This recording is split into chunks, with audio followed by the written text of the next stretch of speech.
name is Blake Montgomery, and I'm running for prosecuting attorney for Hempstead and Nevada counties in this upcoming May election. I grew up in Hope, and I love Southwest Arkansas. That's why I came back to start my own law firm. Through my practice, I've had the privilege of helping so many of the great people and businesses in Hempstead and Nevada counties, and I've seen firsthand the importance of justice, honesty, and fair dealing. I want to bring these values and common sense practices to the prosecuting attorney's office. You can join our campaign by finding us on Facebook or on our website, and I look forward to your support in this upcoming May election. Hi everybody, my name is Carlos Zacharias and I own Prescott Vs Mexican restaurant in Prescott. We're located in 2076 Highway 19 on Justin Love.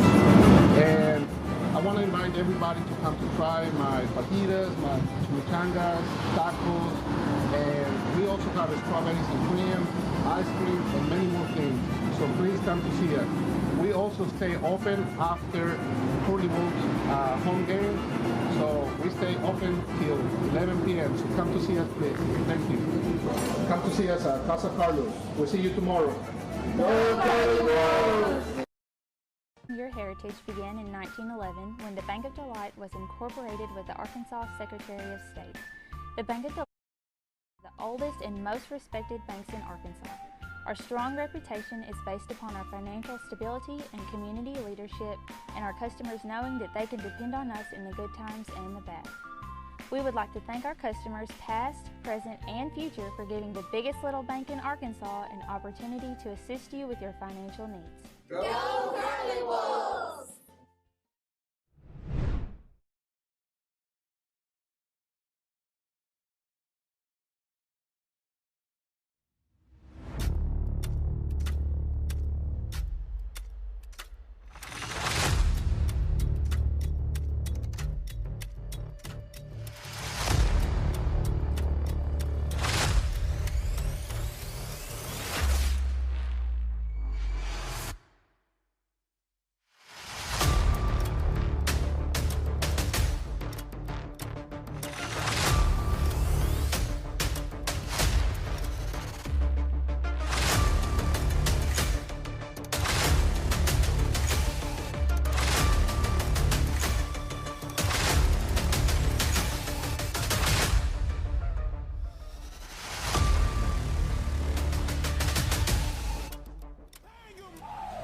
Somebody light me up!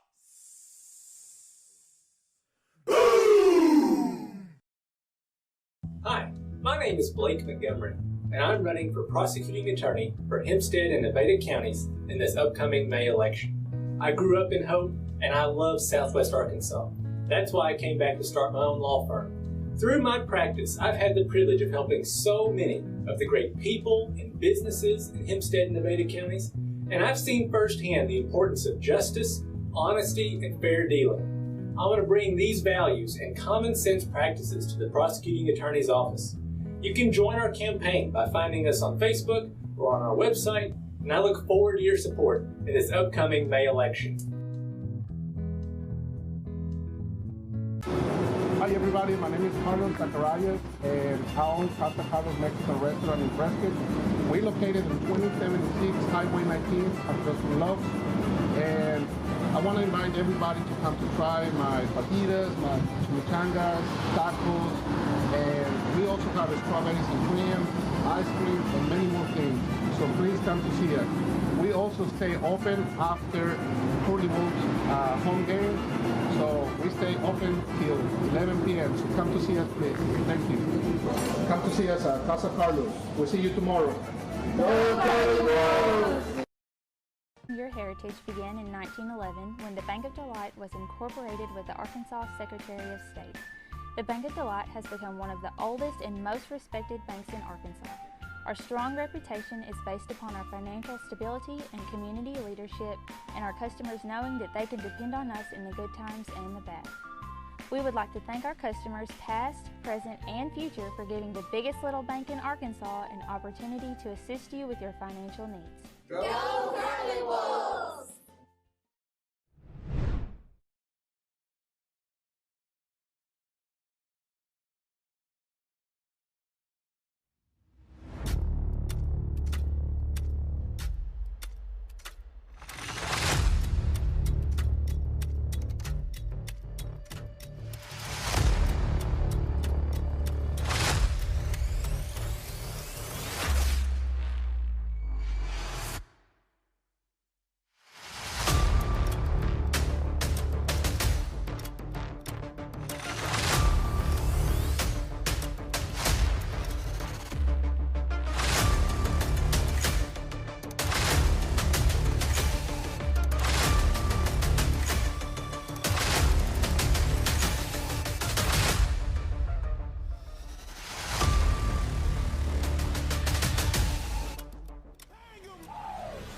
Everybody, light me up!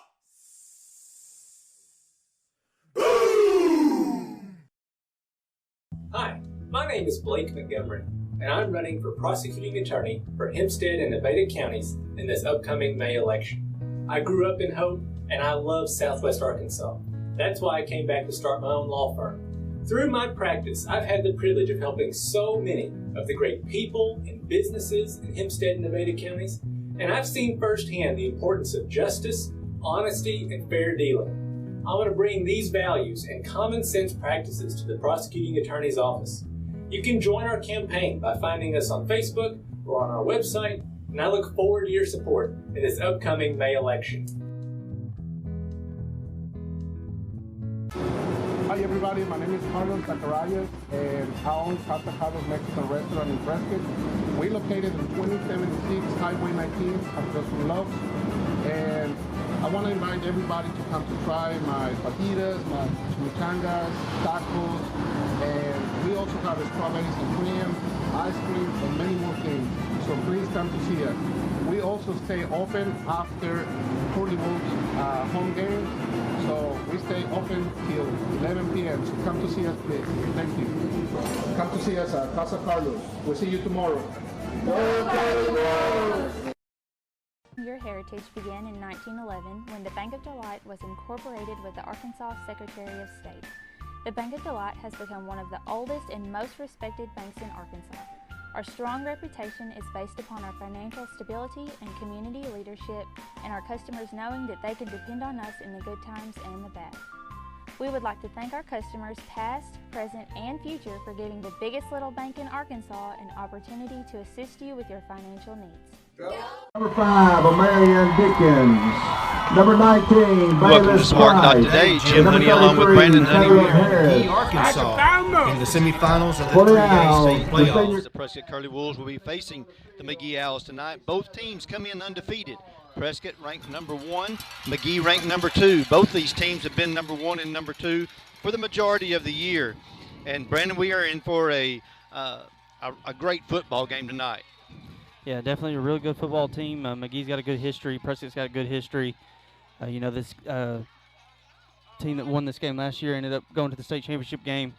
Didn't win that game, but still the representative was picked from this game here. So there's a big opportunity for both these teams tonight. They're going to play very tough, very physical. McGee's going to try to run the ball. Prescott, of course, is going to try to run the ball and spread them out and use their speed a little bit. These two teams don't play each other very often, but when they do, it's usually in the playoffs. It's usually in a semifinal or a quarterfinal game. If my memory is correct, these two teams are 2-2 in playoff games. The first time Prescott played them was back like in '95, and I think they played again in 2000. And then a few years ago, they played them in the playoffs, and then again last year. So it was Prescott, then McGehee, then Prescott, then McGehee. So hopefully it's our turn to win again tonight. The things that both teams are going to have to overcome tonight is both of their star running backs are injured. Jalen Hobson is out with a broken leg, so his season has ended. Jody Easter for the McGehee Owls, he has a high ankle sprain. I watched him in warm-ups. He was moving around, but he's very ginger on that leg, so it's very possible that they won't play him unless they have to. They've got some other good running backs to go right along with that. Yeah, definitely, and Prescott does too. Eric Grigsby and Brandon Bradley showed last week that they could step into that role and really take on that 1 and 2 running back role there. And Eric had a great game last week. Scored 3 touchdowns. I expect them to use him a little bit more tonight. He's getting a little bit more acclimated with the offense each week he comes out. So look for Eric to have a big night if Prescott's going to have success. We know there's a lot of enthusiasm. As I was walking through the stands, I heard McGee's fans talk about Prescott will have just as many fans as we do. This is two very rich football teams. If you look at the records of these two teams, like I said, they're both undefeated this year. And over the last several years, these teams have either been in the in the finals, as you mentioned, Prescott won the state championship in 2016. McGehee was the runner-up last year. Both of the teams, McGehee has been in the semifinals 4 of the last 6 years, Prescott 5 of the last 7. So these teams know what it's like to be in this game. Both teams expect to be here. That's right. Caleb Harris will be set to kick it away for the Curly Wolves.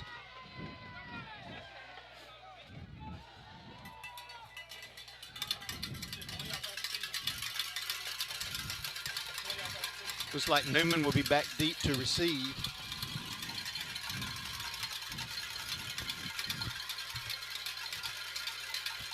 The one thing Prescott has had to battle through really all year is the size differential. McGehee is going to be bigger in size. Prescott's going to have to use their speed and quickness, and McGehee will have some of that same quickness on their side of the ball. There's Swift kicks a hard kick, and it was grabbed by number 16 by the Owls.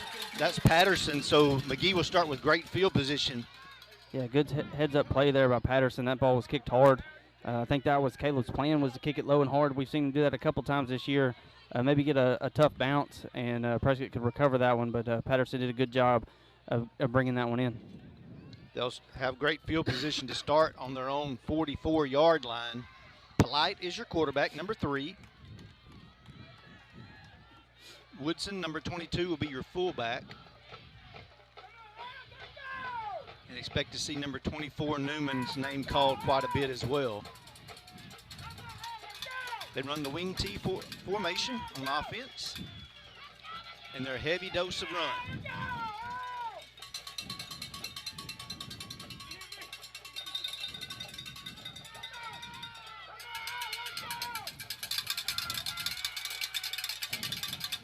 Prescott has about 8 men on the line of scrimmage as well. They give the ball to Newman over that right side. He's got a big gain, and he's still on his feet and drives all the way down into Curly Wolf territory. Yeah, good start for the Owls there. Big run on first down. Was able to break a few tackles and move the pile there. Jason Patrick in there on the tackle. A lot of arms reaching for that ball, trying to strip it out. Defense is going to have to play strong and come up and make some tackles tonight on these running backs. And the one thing they cannot do is try to tackle high, because these running backs have very strong legs. I saw Newman pass me as I was coming in, and he's a big back. Ball given to number 12, another big, 42 on the left side, and that is Barnes. Yeah, another good run there by McGehee. That's what they're going to do all night, and they're having success with it so far. Prescott's going to have to come up with a quick answer here. Big gain of 13 yards for Barnes, and he's the one that's stepping in replacement of Easter. 1st and 10 for McGehee. 2 first downs on their first 2 plays.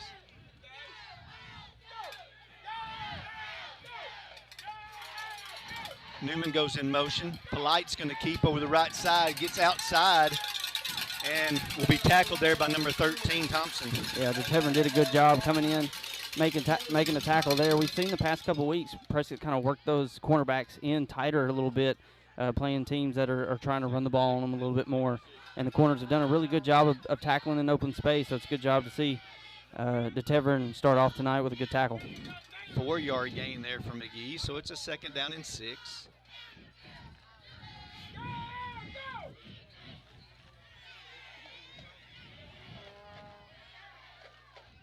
Polite gives to the fullback. That's Woodson. Good tackle there by Thompson. Yeah, good job by Tadorian there. You know, Prescott's got a weakness right up there in the middle, and the linebackers are going to have to do a good job of filling that hole. That was a good job by Tadorian there to bring up a 3rd and short for the Owls. 3rd down and 2.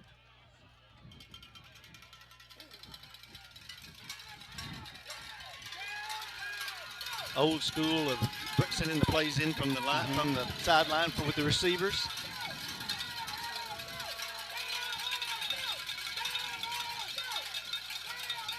Polite gives the ball to Woodson, and a good stop there by the Curly Wolf defense. Yeah, good stand there on 3rd down. That's what Prescott's going to have to do. They're going to have to read those pulling guards and really fly to the football. McGehee likes to do a lot of stuff in the backfield with bringing guys or running backs into motion across the formation, and they're going to have to read those keys and just go back to what they've seen on film all week. Yeah, 4th down and 1. It's assignment football. Everybody's got someone they have got to make their stop on. You want to tackle your man every play.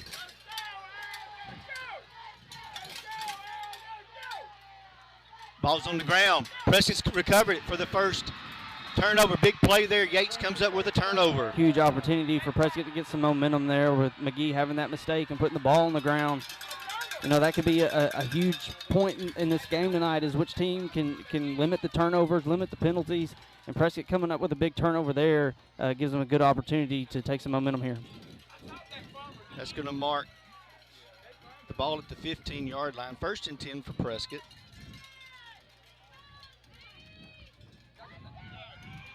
Nine minutes, 7 seconds to go, first quarter.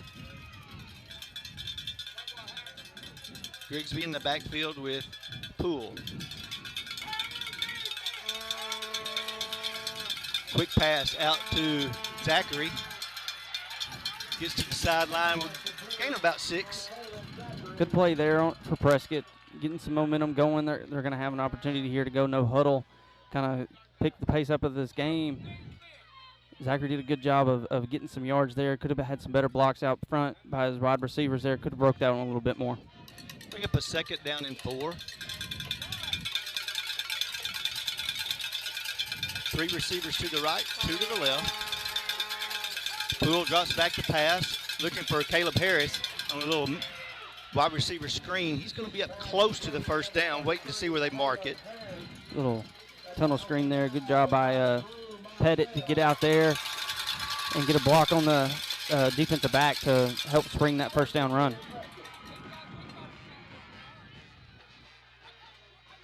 It's going to mark it at the 16-yard line, so it'll be a gain of 5 yards. 1st and 10, Curly Wolves. And there's a flag on the play. It'll be a false start against Prescott.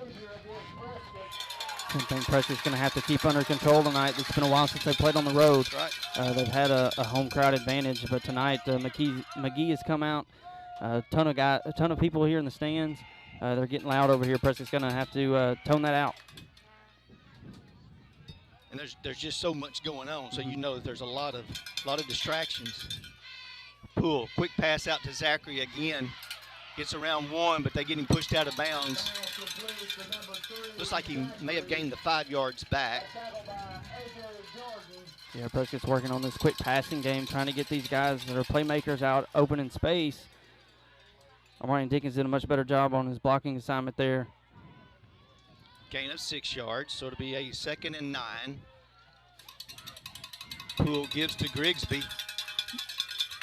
Almost got away from the 1st man, but not much of a gain there on the 1st run play. Looks like he's going to lose a yard. Yeah, McGehee did a good job of filling that hole. Eric was able to make some guys miss last week. He's going to have to do the same thing tonight. 3rd and 10. Offensive line has a tough assignment tonight. They've really got to do a good job of blocking. Poole's going to roll out to his left. He stops, he throws, looking for Harris, and just out of reach. Be an incomplete pass. Yeah, not too bad of a throw there. Just threw it a little bit too far to the sideline. Made sure that if anybody was going to catch it, it was going to be Caleb. Right. So it was good attempt there by Carson. Going to bring in the punting unit now. And we've seen Caleb really flip the field a few times this year, so hopefully Caleb can do that here now. Caleb back deep to punt. Good snap. Harris's punt is away. It's going to bounce at about the 44 and then roll dead right at the 40-yard line.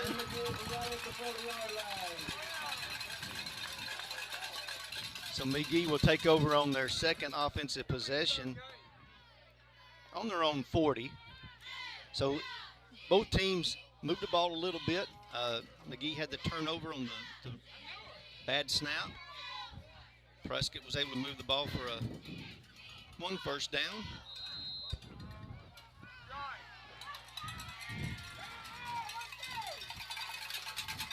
First and 10, Owls. Ball's on the ground again. Good job to get him tripped up there. I believe that was Cole and Yateson on the stop. Yeah, Maddox did a good job there, going in low, really firing off, taking out the size advantage that McGehee has up front to use that leverage and go low, and was able to trip Polite up after he made that fumble. Second down and 9.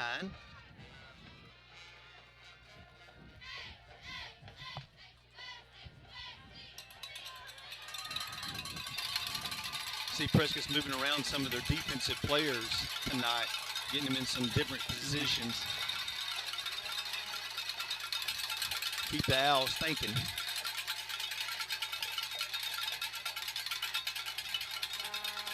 Polite's going to sprint out to the left. He's got a man out in front. He's going to get a first down, and he'll be dragged out of bounds, but not before he gets a first down.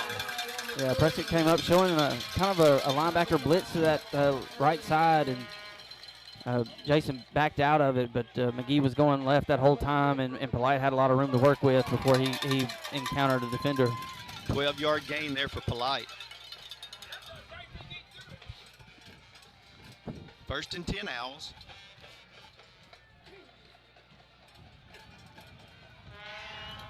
Clock is stopped at 6:40 to go in the first quarter with Polite getting out of bounds. Fast-moving first quarter. Ball is given to Woodson. He bounces off a man and will be tackled up by Zachary. Yeah, bounce off that first tackle, and that's what McGee's going to try to do. They're going to try to make that first man miss and just get a few extra yards, and I think they're pretty happy with getting about 5 yards of carry right now. Prescott's going to have to come up with an answer here soon. Bring up a second down and 6.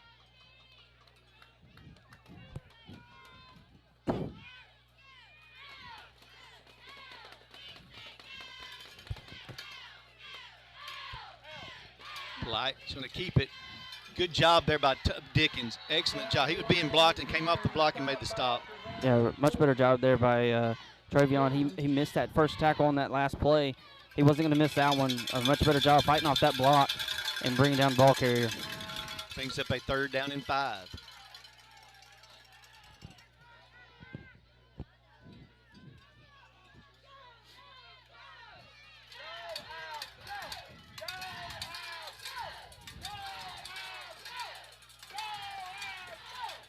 Polite's going to give to Woodson up the middle. Good job by Bayless. And I believe that's Bale in there also to make the stop. Yeah, Rashawn and Bayless both made contact with the ball carrier there. McGee's attacked that middle of the line of scrimmage there a couple times. And the first time they did it, they had some pretty good success. But that time Prescott did a much better job of containing it. Let's bring a fourth down and a long one. It may be as much as 2. This is big play again for the Curly Wolf defense to see if they can make a stop on fourth down.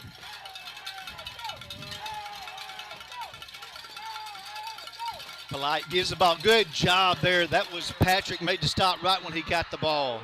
No, that was Bayless Price. Oh, was it Bayless? Bayless did a great job of getting off his block. He's been a real key part of this defense ever since he was able to get back on the field since the Jessieville game. And that was a great stop by Bayless there to turn the ball over on downs. So McGehee turns the ball over on downs on this possession. Prescott now takes over at the 41-yard line. This will be their best field position of the night. 4:46 to go here in the first quarter.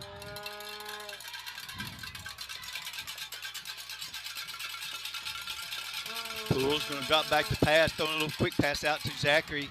Cuts it upfield. Good hard run for Zachary there. Good job of finishing that run there by Jacqueline. Getting a few extra yards after getting corralled. Wide receivers got to do a little bit better job blocking on the outside on that play.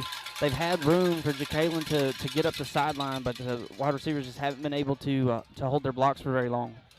Brings up second and 4. Ball given to Grigsby, trying to find some room up the middle and just not a lot there. He got back to the line of scrimmage. I don't know if he got a yard or not.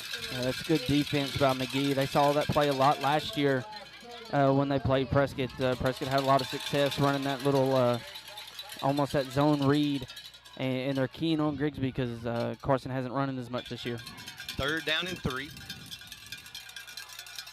Poole drops back to pass, looking for Dickens this time. He cuts it back inside, has a lot of room. He breaks free. He's down to the 20, the 10. Touchdown, Curly Wolves. I think that was a touchdown on a busted play. Both receivers ran the same route, but great awareness by Amarian there. Just getting his hands on that ball and cutting up field and getting into the end zone. Great way to start on the second drive for Prescott. Really takes a lot of momentum away from this McGehee side.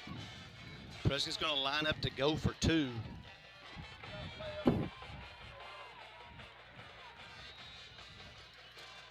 Poole doing a good job of getting everybody lined up where they need to be. Poole's going to roll out to his right. He's got, great catch. Great catch by Griggs. What? Called him up. I don't know what they, unless he bobbled it. I think the pass was intended for Zachary, actually. Yes, it was intended for Zachary. Zachary was open in the back of the end zone, but Grigsby went up and got it. I don't know if he may have lost control when he hit the ground because he did have to leave his feet, but great effort there. We want to thank our title sponsors, Bank of Delight, the biggest little bank in Arkansas. Casa Carlos, the best Mexican food in Prescott. Blake Montgomery, vote Blake Montgomery for prosecuting attorney. And for Dalrymple Crane Accounting, bringing you professional accounting services year-round. Hope Tractor, your local Kubota dealer. And UAHT, your bridge to a brighter future. Prescott able to make something happen on their second offensive possession, getting the ball on their little screen plays, and Dickens was able to make a cut, make a man miss, and made a good run to the end zone to give us Prescott that 6-0 lead. Yeah, and that's one thing that we saw in the scouting report, that the defensive backs for McGehee can kind of get lost in coverage sometimes, and I think that's one of the weaknesses that Prescott's trying to attack, trying to get the ball outside to their playmakers, and they've had success so far tonight. Taylor Parrish to kick it away. It's another hard line drive kick. It's going to be taken by Newman at the 20.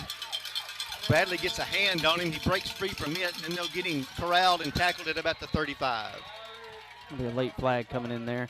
Brandon wasn't able to bring him down there, but it was a good job of forcing him back inside where the rest of his defenders were, and they did a good job of bringing him down. I think it might be a late face mask maybe. It is a face mask. That's going to be a big penalty on Prescott. So far tonight, just a 5-yard penalty. So they will start this possession at the 40. First and 10 Owls.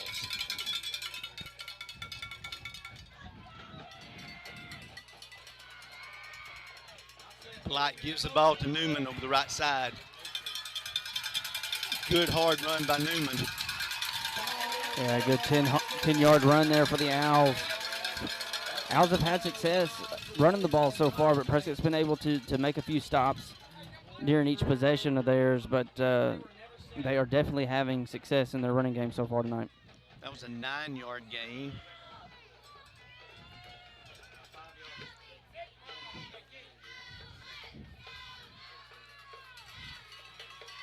Second and 1. Polite is going to keep, he's going to throw. It's going to be an incomplete pass. Good pressure that time by Dickens. Yeah, Travion did a great job of getting back there and really getting in Polite's face and not giving him a lane to throw and forcing that throw to come out quicker than what the play called for. Good job by the Curly Wolf defense to bring up another 3rd and short. 3rd down and 1.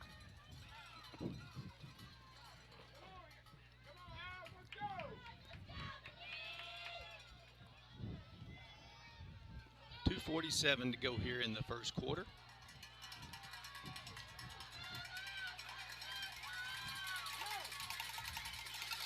Polite's going to run to the right. He'll have the first down and a lot more down the sideline, and Patrick gets him pushed out of bounds. Yeah, good job by Jason to get over there and get him pushed out of bounds. Prescott's going to have to do a better job of containing that run the ends are getting kind of caught running upfield. They're going to have to stay at home and really read those keys. I think Prescott was expecting something maybe more up the middle, but you're right. The ends have to stay out and be sure to, that's their assignment, is that outside. 21-yard gain there for Polite. 1st and 10 now for the Owls.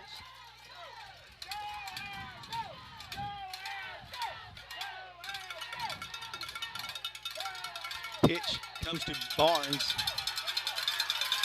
Trying to get outside and does. Gain of almost 10 yards on the carry. Yeah, McGee's having the most success on those sweep plays with their pulling guards, getting guys out in front of them. Prescott needs to continue to work on trying to get some penetration up front. It is going to be a 1st down, 10-yard gain there by Barnes. That gives it 1st and 10 at the 19. McGehee driving once again. McGehee, Polite's going to keep it over the right side. Another good gain there for Polite. A good gain there and a good tackle by Jason Patrick. Just got to get to him a little bit sooner. Linebackers are doing a good job so far tonight flying to the football. Gain of 8 yards. Brings up a 2nd and 2.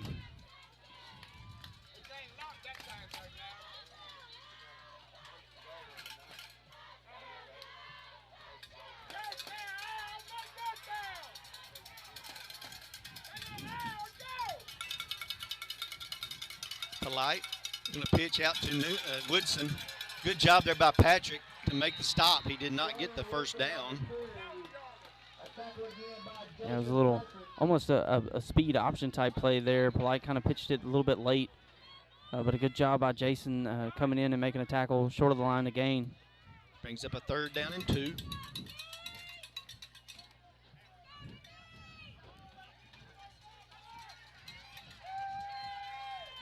.113 to go 1st quarter. McGehee inside Prescott territory down to the 9-yard line. Can still get a 1st down. Polite gives the ball to Barnes on a little trap. He'll be stopped. I don't believe he got it. If he did, he barely got it. I think they're going to mark him short. Just a little fullback trap there. Prescott did a good job of reading it. Caleb Harris did a great job of stepping in that hole and making a tackle there. Brings up a 4th down and 1, and we've had several of these so far already tonight.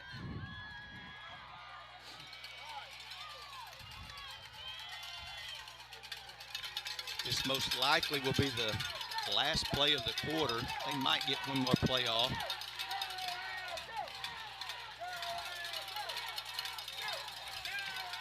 Polite trying to get to the right side.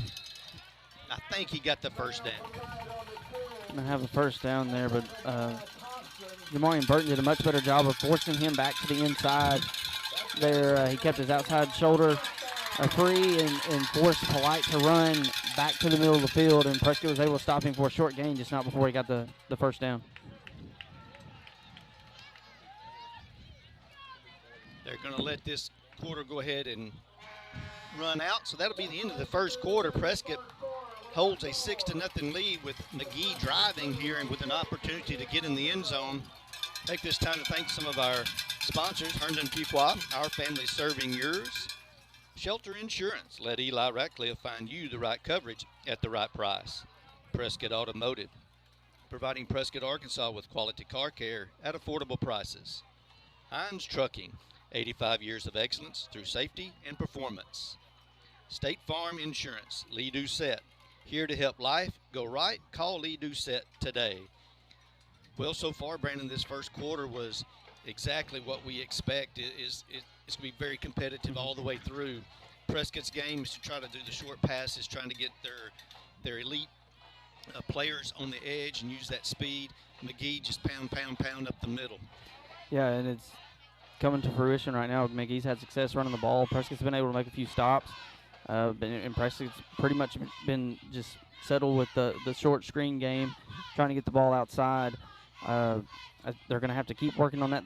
Prescott's going to have to get their running game going at some point tonight. And defense is playing both really well on both sides. They both come up with some big stops.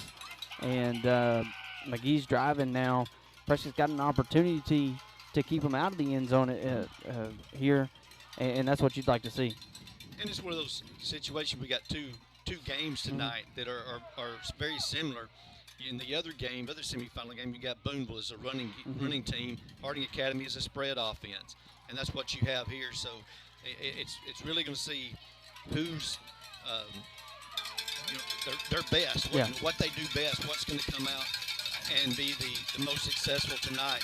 Now we're ready here for McGehee Owls as they get set to continue this possession. It's going to be 1st and goal.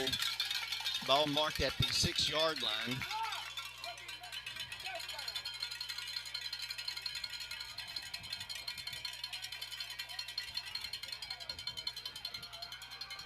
Waiting for the officials to get things set.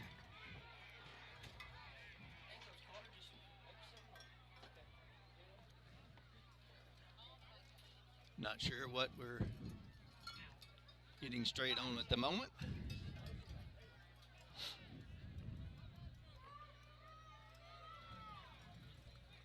Officials are talking to the McGehee sideline. Looks like they've got everything where they want it now. 1st and goal for the Owls. Polite. He's going to keep it. I think that was a busted play.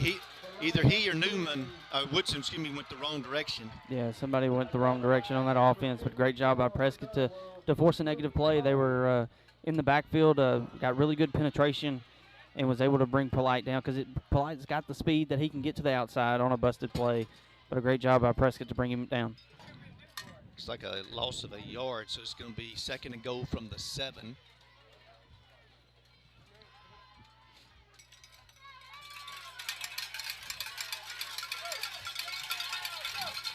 Woodson is your fullback.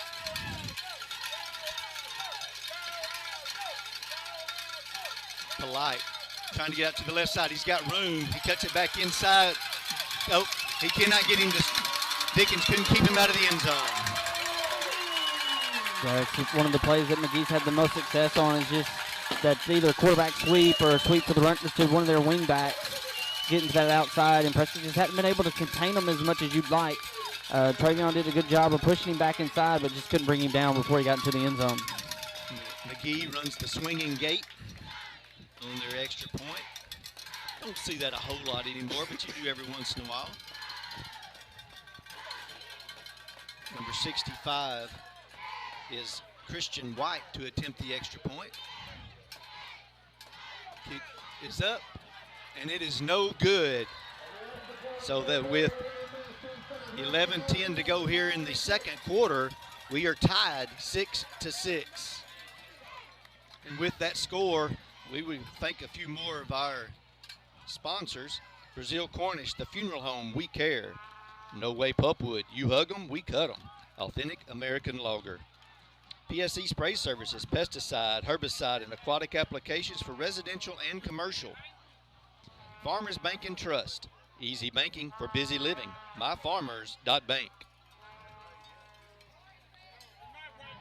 McGehee Owls were able to take the ball 60 yards on that possession, their third possession of the night, and they put the ball in the end zone. The first possession, they had a turnover, a fumble, and the second time they turned it over on down. So Prescott's defense that time could not come up with a stop. But I'll take 2 out of the 3 stops every time. Yeah, Prescott scored on one of their 2 possessions. That's kind of just playing into the game plan of McGehee. They're wanting to keep the ball away from Prescott. They're not wanting this to be a shootout. They're wanting this to stay a low-scoring game. But the more Prescott can get opportunities on offense, they've got to take advantage of it, put points on the board. Newman's going to kick it away. It was offsides by McGehee. McGehee was offsides. They've got a flag on the play. He was probably 2 steps past the kicker. It's amazing that more people in the stands don't see that. Well, it's a lucky break for Prescott because that ball hit Avery Hubbard right in the head, and he never knew it was coming because he was running to get back in his kickoff return wedge there, and you can't blame him because that's what he's trying to do. But he's got that's something that the coaches are going to have to tell him to be ready for this time. And Prescott tried to do the same thing on their first kickoff, so that's exactly what you're trying to do. Everybody's got to be ready with their hands and expect the ball coming to you.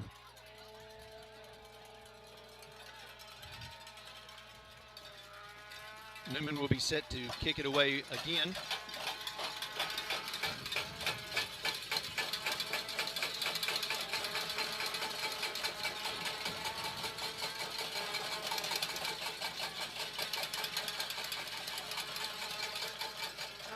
Kick it this time, it'll go out of bounds, and Prescott will get great field position.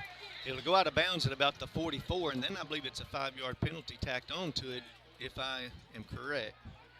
Yeah, Prescott will have great starting field position here. Their best field position for starting field position for the night. Big opportunity for them to go down and put up an answer for the score that McGehee just was able to put on the board.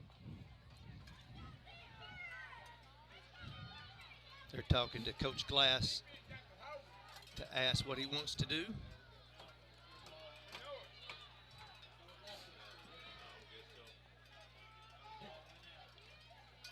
And going to give it to him right where the ball went out. So Prescott will start this possession on their own 44-yard line. 1st and 10. Grigsby in the backfield with Poole. Nice pass to Dickens. Good job. Yeah, great job by Amari there on that post pattern. Really found an empty hole in the zone. Showed his numbers to the quarterback. Carson did a great job hitting him in stride. And Amari did a good job of bringing that one in and looking to go upfield, but realized that there was 4 Owls there and that he probably was just better off going down and not trying to get anything extra and lose that ball. Ball handed off to Grigsby. He found a little hole that time, and a good job there by Eric. Yeah, good job by Eric. Much better job up front by the offensive line. That was a big hole that he had to run through. He was able to make that first guy miss, put his hand on the ground, and keep going. And that's what you want to see Eric do tonight. Gain of 7. They're moving quick. They give the ball to Eric again, and there's going to be a flag, so that's more than likely going to be holding. And the official throws it. Unless there's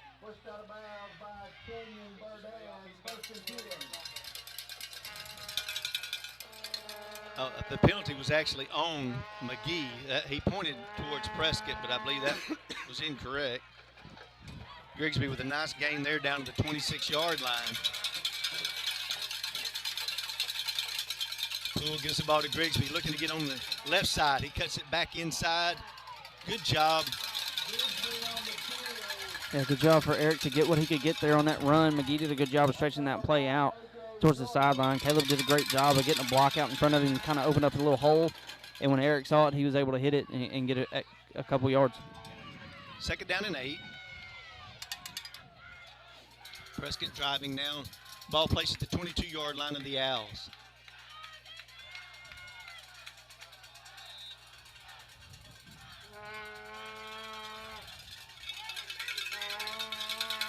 Poole's going to drop back to pass. He rolls out to his right. He gets away from Newman and throws it. It's a great decision by Carson there. He had a lot of pressure behind him. He was outside of the tackle box, threw that ball away. He didn't try to force anything. They're going to throw the flag. I don't agree with that.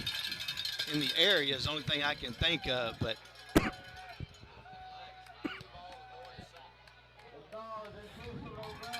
that'll be a loss of down as well. Unless maybe the ball didn't get back to the line of scrimmage. Well, he got past the line of scrimmage, but he definitely looked outside the tackle box to me.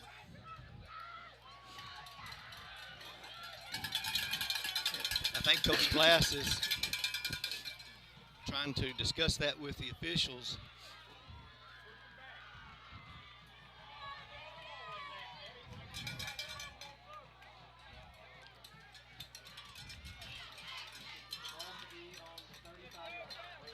Be marked at the 36, so it's going to be a 3rd down and about 15. Prescott's going to have a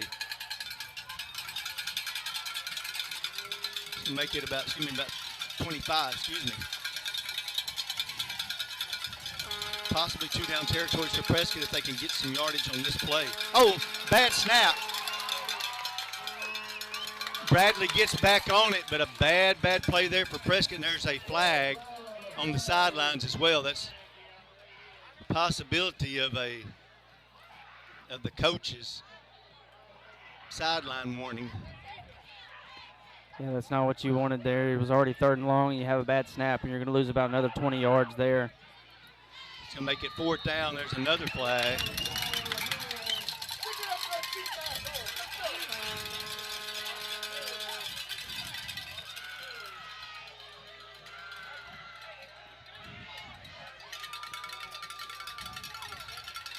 Caleb Harris will have a long way to punt this one.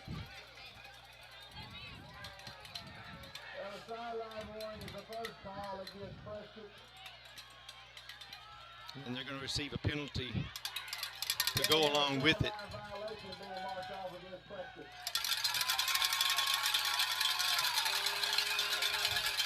And that's hurting yourself right there. That's what you don't need. Prescott had the ball inside the 30-yard line. Now they're going to be punting from their own 30-yard line. Good snap by Prescott. Caleb gets a good foot into it. Ball's going to bounce, go down inside the 30. So great job by Caleb to get the field turned back over. He really kicked it to about the original line of scrimmage of what they had on that last set of downs. Great job by Caleb. Got a really good foot into that one. Defense is going to have to come out and make a big stop here. 1st and 10 Owls. They will take over on their own 26-yard line.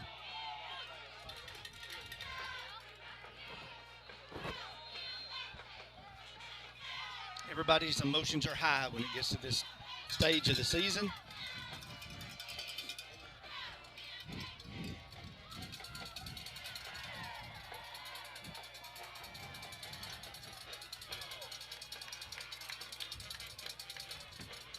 Ball is going to be pitched to Newman.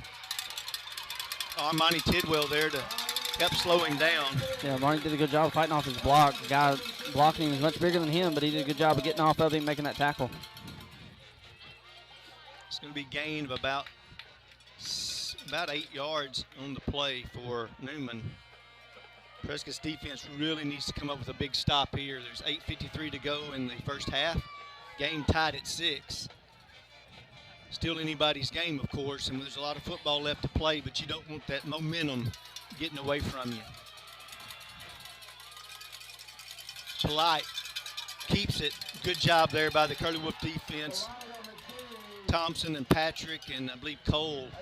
That was a good job by Burton setting that play up. He beat the man across from him and got in the backfield and was able to turn that run back to the inside. And the defense did a good job of flying to the football to bring up a 3rd down. No gain, 3rd down and 2.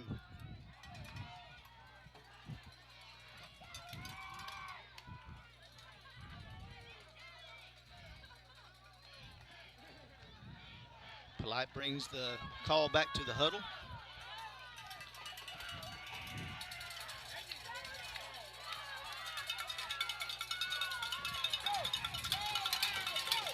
And there's going to be a timeout by the Owls.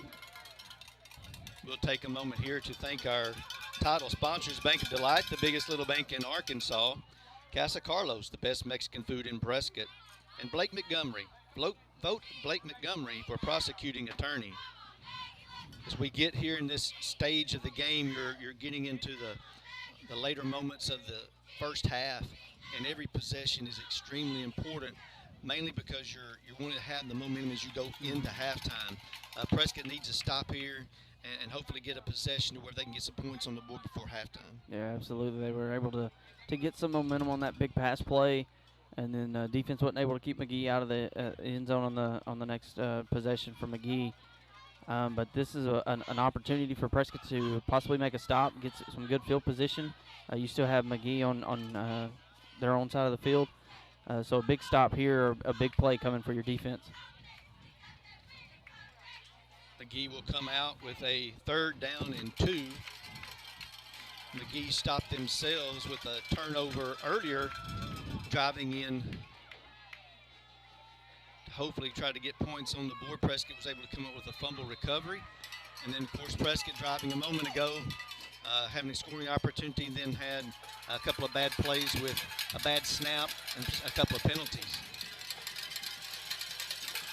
Polite gives the ball to Newman. Good job that time by Patrick. I believe he got him stopped.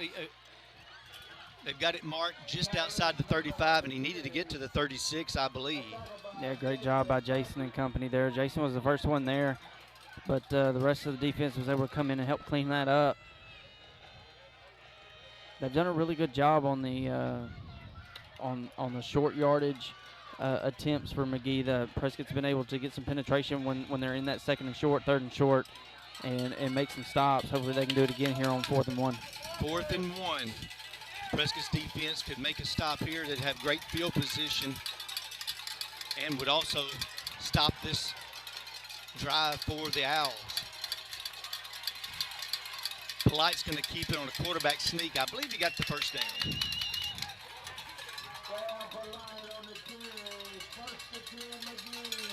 Gained about 2 yards on the carry. Good job. Yeah, it's just a good job by McGehee up front, getting that initial push. They didn't have a whole lot of yards that they needed to get there. They just had a yard, maybe a half a yard there. But they did a good job of just moving the chains. Under 7 minutes to play here in the 1st half. Game tied at 6. Polite drops back to pass. Throws, and it is over the head and intercepted by Dickens. Here he goes down the sideline. He's still on his feet, will be tackled inside the 35. There is a flag on the play, but I believe it will be against McGehee. There's another flag on the far side of the field after the play. But a great job by Omarion there. They didn't get fooled by the pass. McGee's going to try to lull them to sleep a little bit with the run and then try to get that shot play over the top off play action. But a great job by the defenders for Prescott. Those defensive backs really played their zone, stayed back, and Omarion was able to make a good interceptions there. Omarion's had a really good night so far tonight. Sure is. And we've got 2 markers, so we've got to wait for the official to. Yeah, they're going to decline the penalty here because they're talking to the Prescott coaches.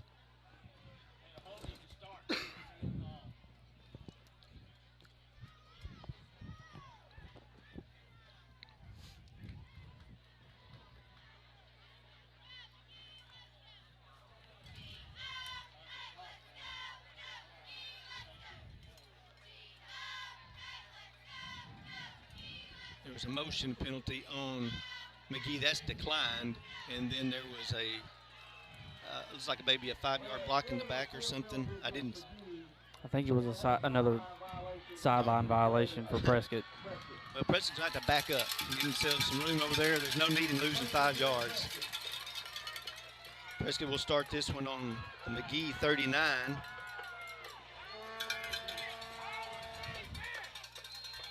Hoping to get the ball into the end zone here. Prescott will receive to start the 2nd half. Poole drops back to pass. He's looking for Harris on the tunnel screen, and there's going to be a penalty. Blocking the back on Avery Hubbard there. He just couldn't get in front of that defender.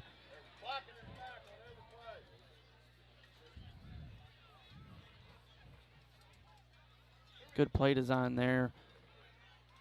You know, it's kind of hard when those defenders turn their back on you right when you're getting to them. It's just, it's kind of almost unfair. It's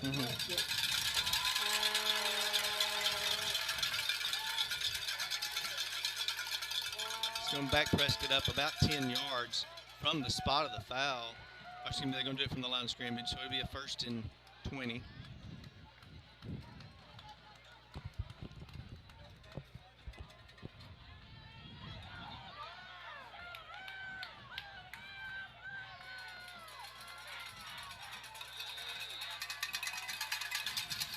Poole waits the snap.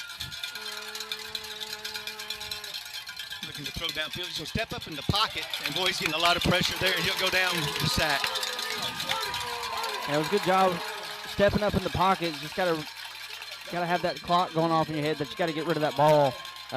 Nothing really open downfield. He might have been a little bit better off just tucking and running that one. It's going to bring up a second down. It's probably around 25 where the ball is marked. Prescott needs to get down to the 29-yard line for a first down. Poole drops back to pass for a screen. He's got Grigsby open. He's got room. Gets down inside the 40-yard line, down to about the 35. Excuse me, 38. Great play call there. It's second and long. McGee's bringing a little bit of pressure. They've had success that play before, getting in Carson's face and putting pressure on him, but Carson did a good job staying poised back there and dumping that ball off on the screen pass, and then Eric had a good run after the catch. Gain of 14 yards. So there was a flag on the field.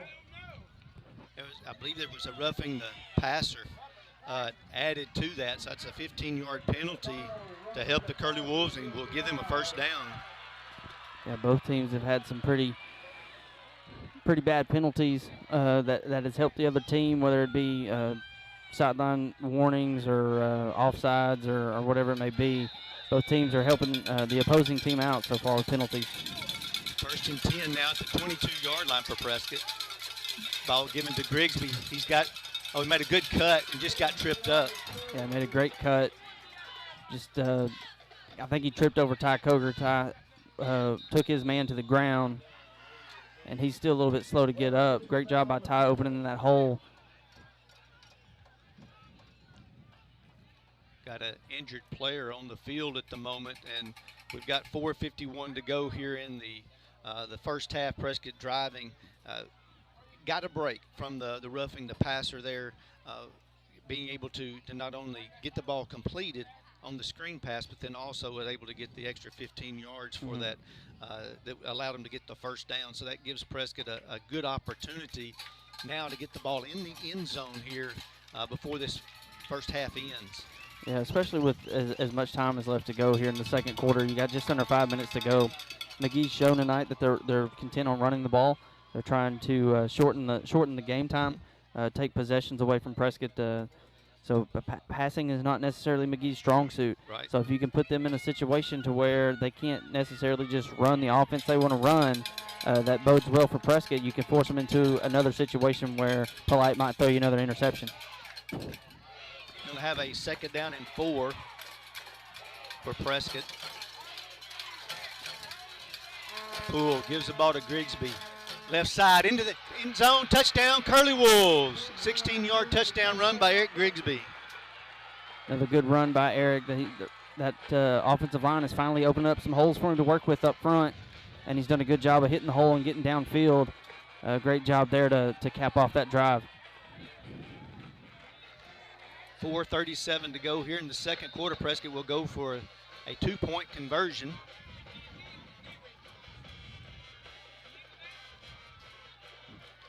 Poole gets under center. It's going to be snapped to Grigsby. He's looking to throw. He's looking for Harris. He caught it, and it's what a good. Catch. One-handed catch going to the sideline. Great job by Caleb getting the foot down. Fantastic catch. That's one thing that we missed there for a few weeks, is having Caleb Harris's size. He's able to, to play basketball, so to speak. Just go up, one hand, grab, make a catch, get the foot down, and the Curly Wolves now take a 14-6 lead. Thank you to Dalrymple Crane Accounting, bringing you professional accounting services year-round. Hope Tractor, your local Kubota dealer. UAHT, your bridge to a brighter future. Herndon Fuqua, our family serving yours. Shelter Insurance, let Eli Ratcliffe find you the right coverage at the right price. Prescott Automotive, Prescott providing Prescott, Arkansas with quality car care at affordable prices. Caleb Harris now set to kick it away. Prescott's able to get that lead back. This is going to be one of those games, it seems like so far tonight, to where points are going to come at a premium, and you're going to have to really take your time and make sure that you execute when you have those scoring opportunities. Zacharias is going to kick it off this time.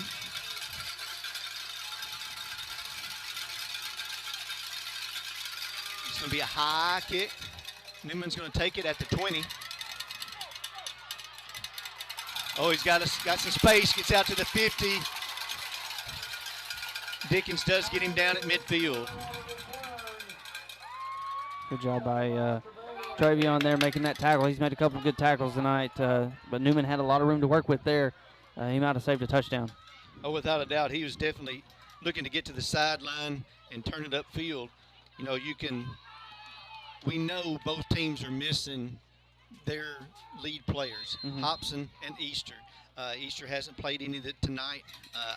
Watching him during warm-ups, I didn't expect him to play unless they just had to have him.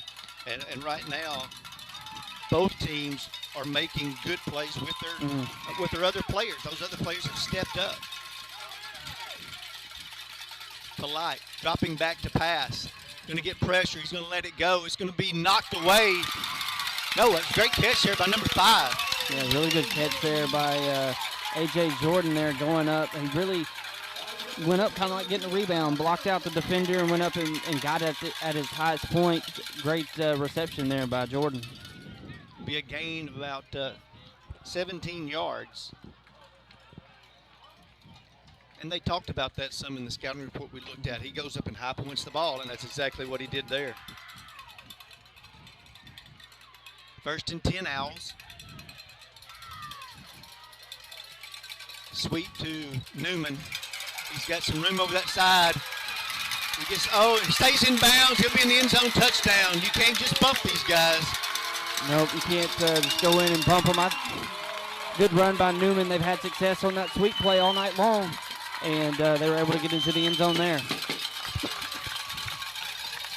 3:54 to go here in the second quarter, and it didn't take long for the Owls to answer that touchdown of the Curly Wolves.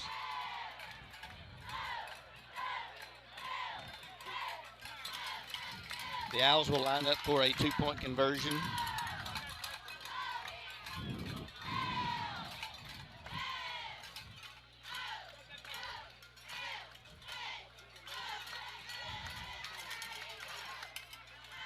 Woodson at fullback.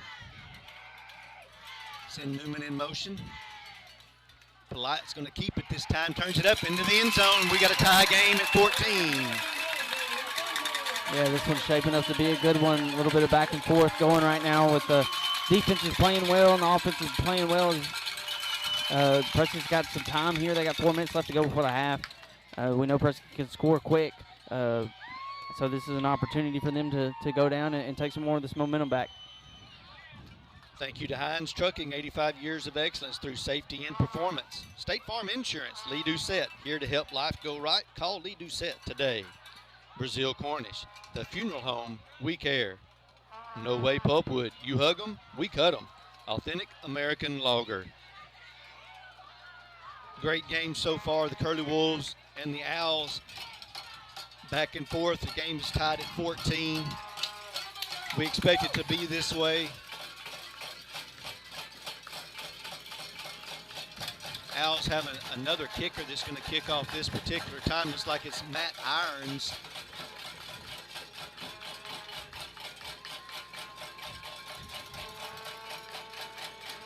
Looks to kind of be lining it up on this kind of sideways. So this is definitely going to be an odd kick. It's going to come off the tee. Very different.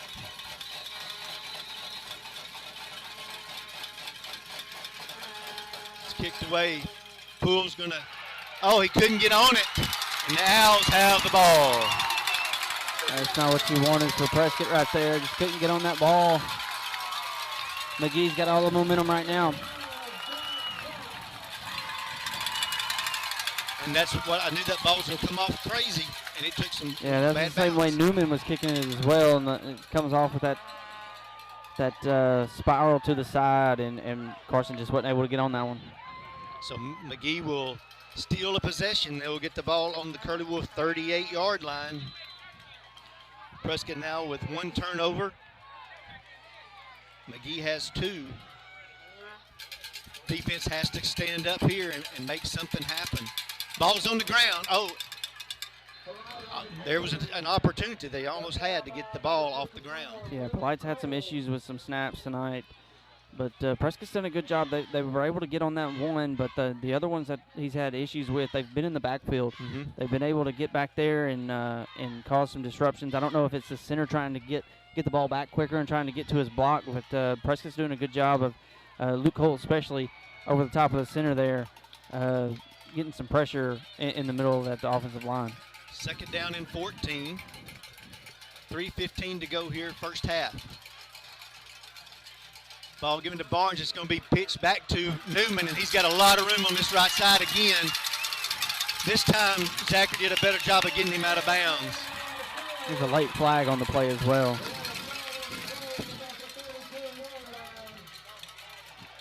Could be a holding. Could have been a block in the back. Just like Prescott had earlier.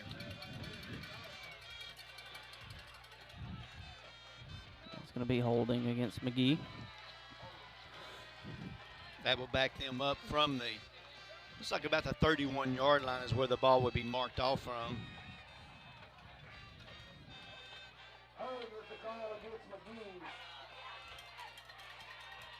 That will back them up. And it's going to be a third down. It's going to be second down and about 14. Basically took them back to their line of scrimmage.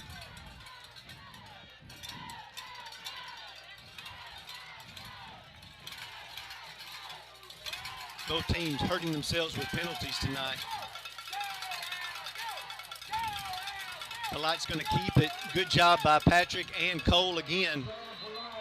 Yeah, Cole did a great job of getting in there. As soon as that ball was snapped, he was in the backfield and made Polite kind of stutter on which way he was going to go, and Jason did a great job of filling the hole and making a good tackle. Third down and 13. 2:28 to go here, first half.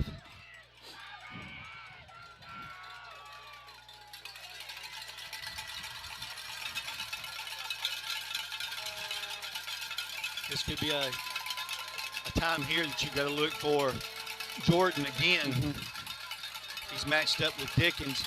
Newman also will be split out to the left side.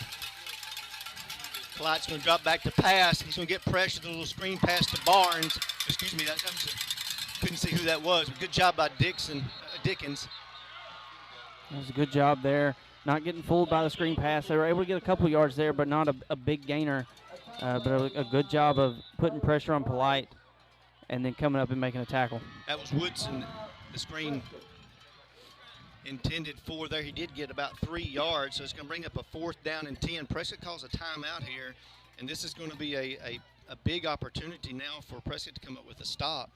We will take a moment to thank PSC Spray Services, pesticide, herbicide, and aquatic applications for residential and commercial. And Brandon, what do you do here defensively? What do you try to set up for your defense as you got a big play right here you got to defend for? Yeah, I think you got to work some of the pass play. They hit Jordan there up the seam on that last possession, and he was able to make a big play. You got to be wary of that. As a defensive back, you got to keep those guys in front of you. Go up and make a play like Amarian did on that interception. But deep up front, you got to continue to try to get penetration, try to mess up what they're trying to do in the backfield where they're bringing guys in motion back and forth across the formation. Definitely you want to put pressure on the quarterback, try to make him make a decision quick. And some of the biggest successes that McGehee has had has been that little toss sweep going to Newman. And you've got to look, if he goes in motion, you want to key on that, especially if you're playing at your linebackers are going to be expecting anything from that side of things. Of course, you got to also look for a back out of the backfield like they try to do there. Fourth down and 10 for the Owls. Ball marked at the 39-yard line. We have 1:45 to go first half. Game tied at 14, so a big play here for the Owls offensively and the Curly Wolves on defense.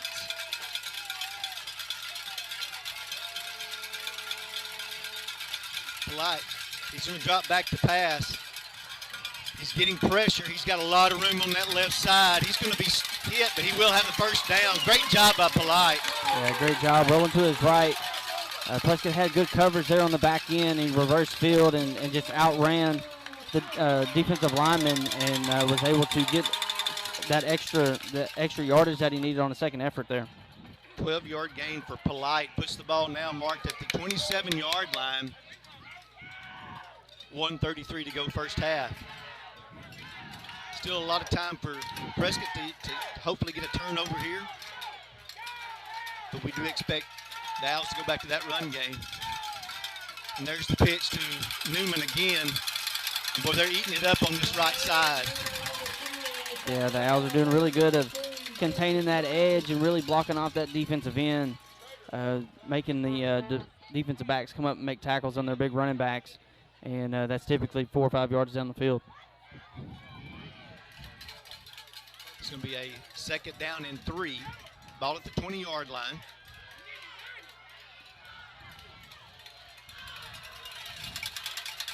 Newman again in motion. Ball's on the ground. Oh, Newman does get on it. Yeah, Burton just missed an opportunity to jump on that one. Just couldn't get on it quick enough. But McGehee still having struggles on that center quarterback exchange. Maybe they can, Prescott can continue to put pressure on them and continue to make that a problem tonight. Got 38 seconds to go here in the first half. We're tied at 14, and both these coaches now are trying to get their players settled. You know, this is what you want to do. You want to calm everybody down right here on both sides of the ball. If you're the Owls, you've got to get your guys doing the simple things, just the center, you know, and quarterback exchange. And if you're Prescott, you want to continue that disruption. You want to continue to put that pressure on them, but you've got to be making sure that you're telling your guys, hey, look, if 24 goes in motion, you got to be ready for him to, you know, to get that pitch, because that's one of the things that has been the most successful for him here, especially on this drive. Both teams have played very well tonight. It's been a, you know, we've had the mistakes, we've had the penalties, you've had the turnovers, but just as those are negative plays, they're also positive plays for the other side of the things, because they're stepping up and making plays on offense or on defense. The Owls are set to take the field. Curly Wolves are now out, waiting for the officials.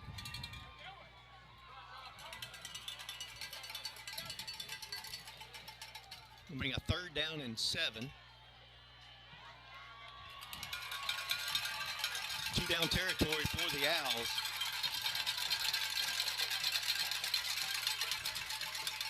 There's the pitch, this time to Barnes. Good job by Dickens. And I believe that was Caleb Harris that turned him back inside. Yeah, really good job by that side of the defense there. Dickens was able to get him turned back inside. Caleb was able to bring him down, and that's a position that Caleb hasn't played that much this year. Caleb's done a really good job when he's came in and taken over that defensive end position at times, and he's an athlete, so he's able to get out there. He's got a big body, he's strong, and he's able to move some guys around a little bit more than what our typical guys do. Got 25 seconds to go. McGehee calls their final timeout of the half, and you've got a 4th down and about 8. And we've had a lot of 4th downs tonight. You know, I don't believe McGehee has punted at all tonight. They've either had a score or they have turned the ball over either on downs or just a fumble or an interception. And Prescott has punted the ball twice, I believe, on their possessions. So not a lot of punting going on. It's been a lot of good defense. You know, both these teams come in scoring over 40 points a game, but the defenses have really played well tonight. Now, both teams also don't allow more than about 14 points a game on defensively. McGehee now out, ready to go here for this 4th down and about 8.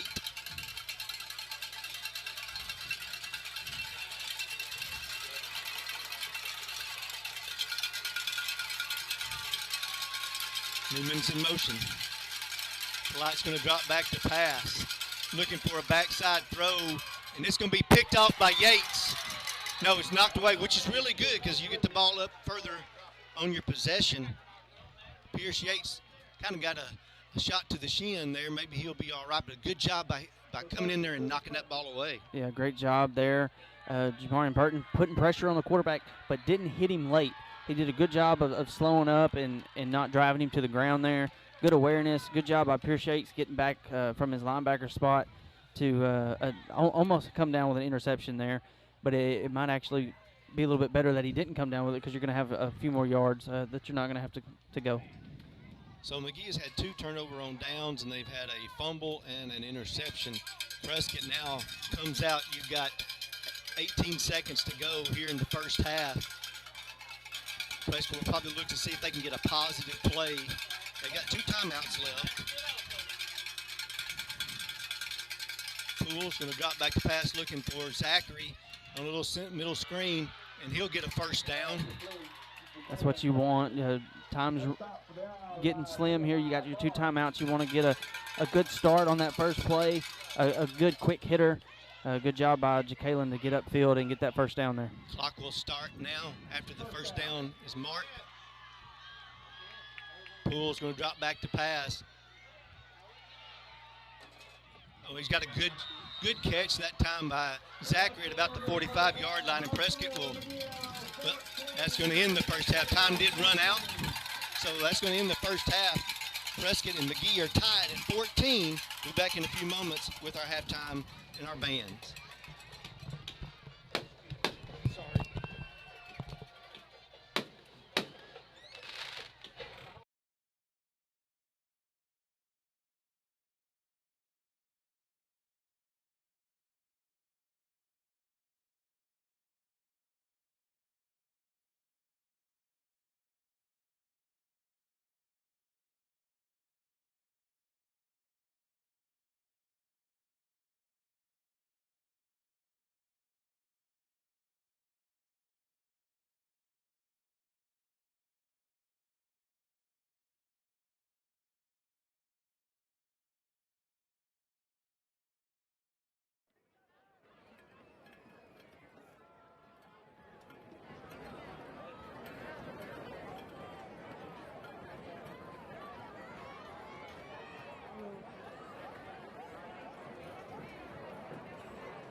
my name is Blake Montgomery, and I'm running for prosecuting attorney for Hempstead and Nevada counties in this upcoming May election. I grew up in Hope, and I love Southwest Arkansas.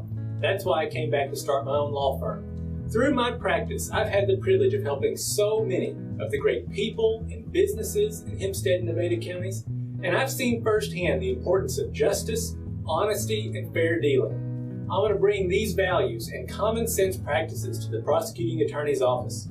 You can join our campaign by finding us on Facebook or on our website, and I look forward to your support in this upcoming May election. Hi everybody, my name is Carlos Zacharias, and I own Casa Carlos Mexican Restaurant in Prescott. We're located in 2076 Highway 19 at Justin Love, and I want to invite everybody to come to try my fajitas, my chimichangas, tacos, and we also have strawberries and cream, ice cream, and many more things. So please come to see us. We also stay open after Curly Wolves home game, so we stay open till 11 p.m. So come to see us, please. Thank you. Come to see us at Casa Carlos. We'll see you tomorrow. Go Carlos! Your heritage began in 1911 when the Bank of Delight was incorporated with the Arkansas Secretary of State. The Bank of Delight has become one of the oldest and most respected banks in Arkansas. Our strong reputation is based upon our financial stability and community leadership, and our customers knowing that they can depend on us in the good times and the bad. We would like to thank our customers past, present, and future for giving the biggest little bank in Arkansas an opportunity to assist you with your financial needs. Go Curly Wolves!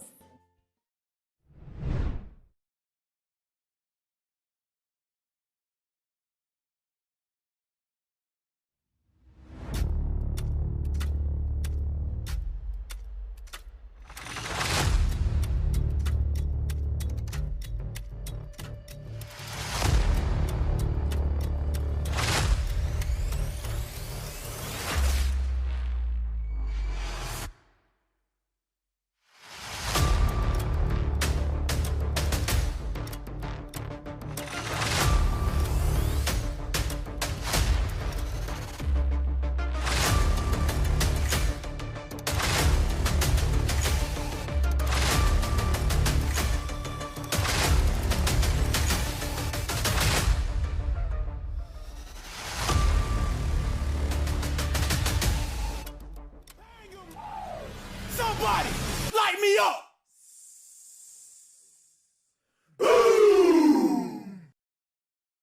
Hi, my name is Blake Montgomery, and I'm running for prosecuting attorney for Hempstead and Nevada counties in this upcoming May election. I grew up in Hope, and I love Southwest Arkansas.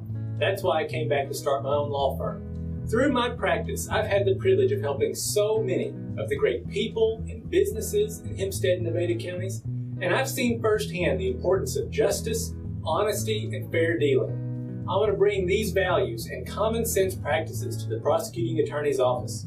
You can join our campaign by finding us on Facebook or on our website, and I look forward to your support in this upcoming May election. Hi everybody, my name is Carlos Zacharias, and I own Casa Carlos Mexican Restaurant in Prescott. We're located in 2076 Highway 19 at Justin Love, and I want to invite everybody to come to try my fajitas, my chimichangas, tacos, and we also have strawberries and cream, ice cream, and many more things. So please come to see us. We also stay open after Curly Wolves home game, so we stay open till 11 p.m. So come to see us, please. Thank you. Come to see us at Casa Carlos. We'll see you tomorrow. Go Carlos! Your heritage began in 1911 when the Bank of Delight was incorporated with the Arkansas Secretary of State. The Bank of Delight has become one of the oldest and most respected banks in Arkansas. Our strong reputation is based upon our financial stability and community leadership, and our customers knowing that they can depend on us in the good times and the bad. We would like to thank our customers past, present, and future for giving the biggest little bank in Arkansas an opportunity to assist you with your financial needs. Go Curly Wolves!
my name is Blake Montgomery, and I'm running for prosecuting attorney for Hempstead and Nevada counties in this upcoming May election. I grew up in Hope, and I love Southwest Arkansas. That's why I came back to start my own law firm. Through my practice, I've had the privilege of helping so many of the great people and businesses in Hempstead and Nevada counties, and I've seen firsthand the importance of justice, honesty, and fair dealing. I want to bring these values and common sense practices to the prosecuting attorney's office. You can join our campaign by finding us on Facebook or on our website, and I look forward to your support in this upcoming May election. Hi everybody, my name is Carlos Zacharias, and I own Casa Carlos Mexican Restaurant in Prescott. We're located in 2076 Highway 19 across from Love's, and I want to invite everybody to come to try my fajitas, my chimichangas, tacos, and we also have strawberries and cream, ice cream, and many more things. So please come to see us. We also stay open after Curly Wolves home game, so we stay open till 11 p.m. So come to see us, please. Thank you. Come to see us at Casa Carlos. We'll see you tomorrow. Go Curly Wolves! Your heritage began in 1911 when the Bank of Delight was incorporated with the Arkansas Secretary of State. The Bank of Delight has become one of the oldest and most respected banks in Arkansas. Our strong reputation is based upon our financial stability and community leadership, and our customers knowing that they can depend on us in the good times and in the bad. We would like to thank our customers past, present, and future for giving the biggest little bank in Arkansas an opportunity to assist you with your financial needs. Go Curly Wolves!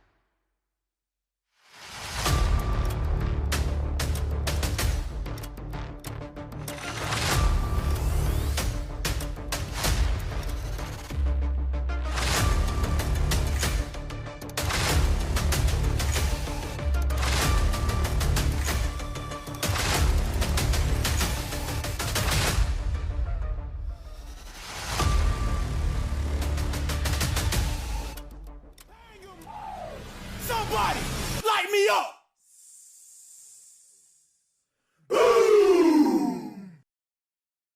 Hi, my name is Blake Montgomery, and I'm running for prosecuting attorney for Hempstead and Nevada counties in this upcoming May election. I grew up in Hope, and I love Southwest Arkansas. That's why I came back to start my own law firm. Through my practice, I've had the privilege of helping so many of the great people and businesses in Hempstead and Nevada counties, and I've seen firsthand the importance of justice, honesty, and fair dealing. I want to bring these values and common sense practices to the prosecuting attorney's office. You can join our campaign by finding us on Facebook or on our website, and I look forward to your support in this upcoming May election. Hi everybody, my name is Carlos Zacharias, and I own Casa Carlos Mexican Restaurant in Prescott. We're located in 2076 Highway 19 across from Love's, and I want to invite everybody to come to try my fajitas, my chimichangas, tacos, and we also have strawberries and cream, ice cream, and many more things. So please come to see us. We also stay open after Curly Wolves home game, so we stay open till 11 p.m. So come to see us, please. Thank you. Come to see us at Casa Carlos. We'll see you tomorrow. Go Curly Wolves! Your heritage began in 1911 when the Bank of Delight was incorporated with the Arkansas Secretary of State. The Bank of Delight has become one of the oldest and most respected banks in Arkansas. Our strong reputation is based upon our financial stability and community leadership, and our customers knowing that they can depend on us in the good times and in the bad. We would like to thank our customers past, present, and future for giving the biggest little bank in Arkansas an opportunity to assist you with your financial needs. Go Curly Wolves!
name is Blake Montgomery, and I'm running for prosecuting attorney for Hempstead and Nevada counties in this upcoming May election. I grew up in Hope, and I love Southwest Arkansas.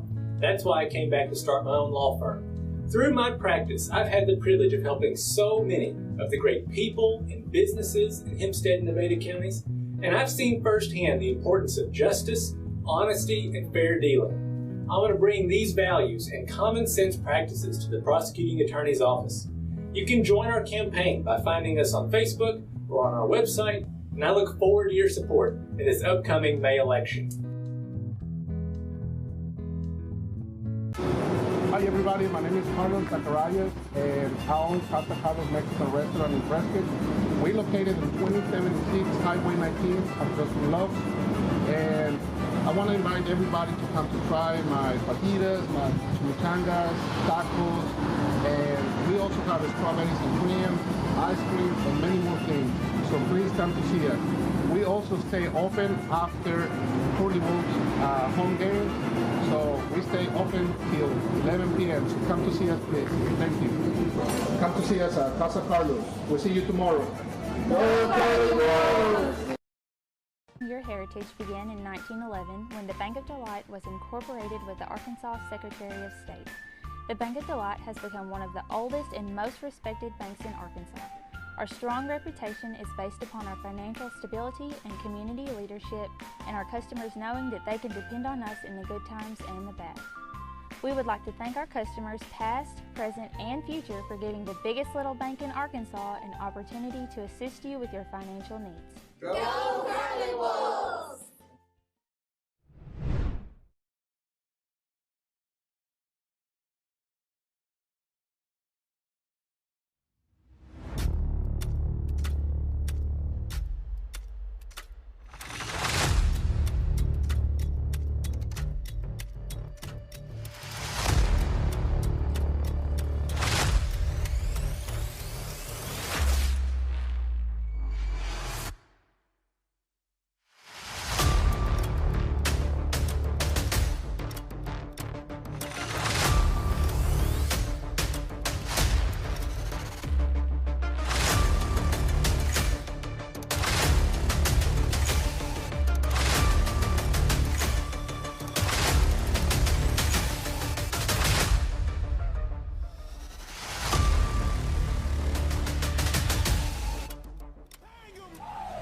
Somebody light me up!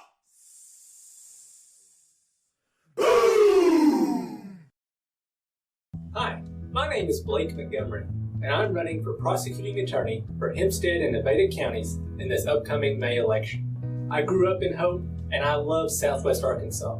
That's why I came back to start my own law firm. Through my practice, I've had the privilege of helping so many of the great people and businesses in Hempstead and Nevada counties, and I've seen firsthand the importance of justice, honesty, and fair dealing. I want to bring these values and common sense practices to the prosecuting attorney's office.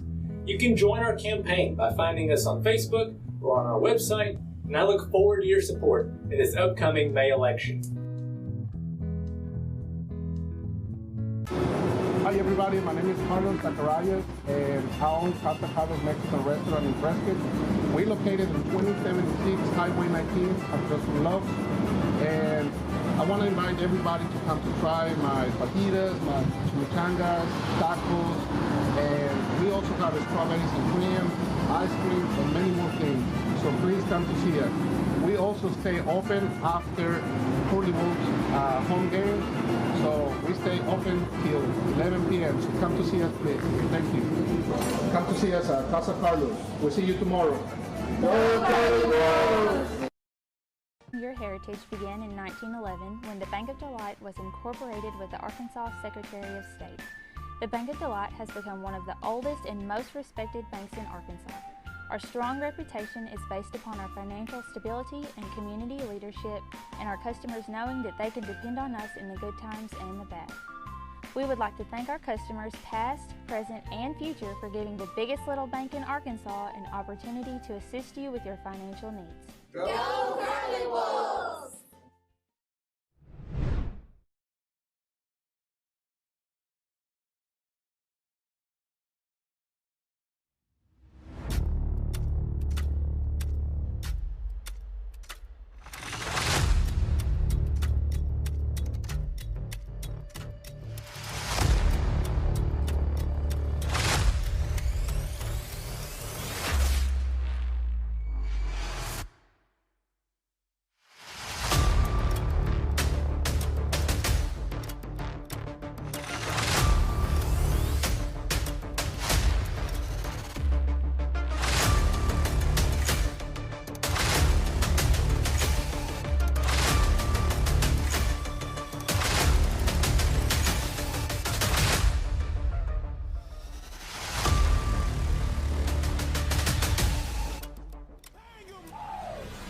Everybody, light me up!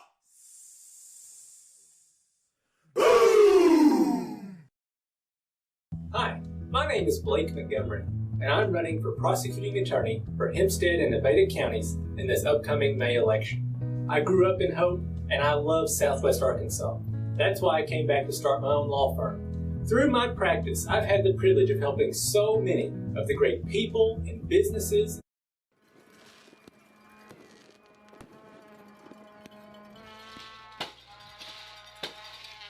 Welcome back to our second half as the Prescott Curly Wolves and the McGehee Owls are getting ready to attack this second half. We've had a tie game at 14 for the first half, and exactly what we expected to see tonight between number 1 and number 2 is you're going to see a lot of physical defensive plays, some explosive offensive plays, and that's what we've had so far tonight, Brandon. Yeah, so far you've had both offenses. They've had success at times. They've had some struggles at other times. Defense has played both sides for defense has played very well. Prescott's got to come out in the second half. They got to keep doing what they were doing on offense to getting those quick hitting screen plays to the wide receivers. They've got to limit the penalties. Right. You got to limit the penalties here in the second half. Try to force some turnovers. McGee's had some plays where they put the ball on the ground with the quarterback center exchange, and then Prescott's also been able to get that interception. If Prescott can continue to put pressure on McGehee, get them out of sync, put them in a situation to where they may have to put the ball in the air a little bit more, Prescott can really take advantage of that. Polite's got a good arm, but the ball hangs up in the air a little bit on him. And we've definitely seen where number 5 is his target, so that's where he's going to go towards Jordan. Irons will kick it away again. It's going to be a squib kick. This time, Poole is able to come up with it. Prescott will have great field position. Yeah, much better job by Carson there, making sure he got on that one after that mishap at the end of the first half. But Prescott's getting ready to put their offense back out there. They had some momentum there towards the end of the half. They were moving the ball, attacking the middle of the field in the passing game. Of course, they were trying to run that quick 2-minute offense, but they did find a hole in that defense in the passing game. Maybe they come back to it here. 1st and 10, Curly Wolves on their own 42-yard line. Zachary is going to line up in the backfield with Poole. We have 3 receivers to the right, Harris to the left. Poole, quick pitch out to Zachary, trying to get him on the edge. He'll take it and get out of bounds for about 2 yards. Yeah, they brought Zachary back into the backfield there. It's probably the closest thing you're going to get to Jalen Hobson speed-wise coming out of the backfield for the Curly Wolves, and it's something that Jacalen hadn't done all that much, so it's a new wrinkle that you're putting in the minds of these McGehee coordinators over here. 2nd down and 8. Positive play on 1st down is what you're looking for. Now the Curly Wolves are looking to get that 1st down. Poole hands the ball to Grigsby. He makes one man miss. Good hard run. He's going to be close to the 1st down marker.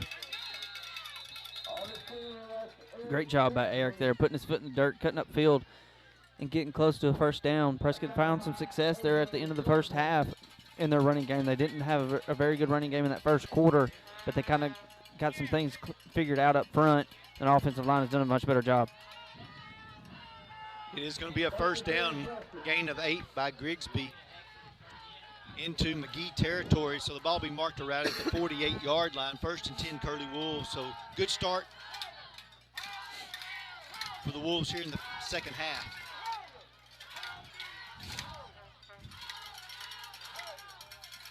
It's good to see Prescott get that running game going, to get a more balanced offense. Poole gives to Grigsby again, right side, pops out on the edge, will get down to about the 40 and pushed out of bounds. Another good run, had a couple of Owls hanging on to him there, and he was still fighting for yards. That's what you want to see here in the second half from your running back. Stepped out on around the 43-yard line, so a gain of about 5. Poole's going to keep it this time. First time he's run the ball tonight. Yeah, a little zone read play there. Good job by Carson to get upfield quick. Didn't get a whole lot of yards, but he was able to get positive yards, and that's what you want here to bring up a 3rd and short. Makes it a 3rd down and 2. Ball given to Grigsby. He's behind Coger, Ty Coger. And he was stopped right at the mark to gain. He does have the first down, so good hard run there by Eric. Yeah, good job by Ty Coger getting out in front and really leading the way there. He's had a good game tonight, pulling from his guard spot. Yeah, Farmers Bank and Trust first down. Easy banking for busy living. MyFarmers.bank. Poole drops back to pass. He's looking for Zachary down the sideline. And be incomplete. Yeah, the Owls had double coverage there on Zachary. That ball was designed to go to Jacalen there and nobody else, right, which is not a bad idea. Zachary definitely had a step on him, but Carson laid it out there just a little bit too far. But he did put it in a good position to where nobody else could get to it. Second down and 10, Curly Wolves.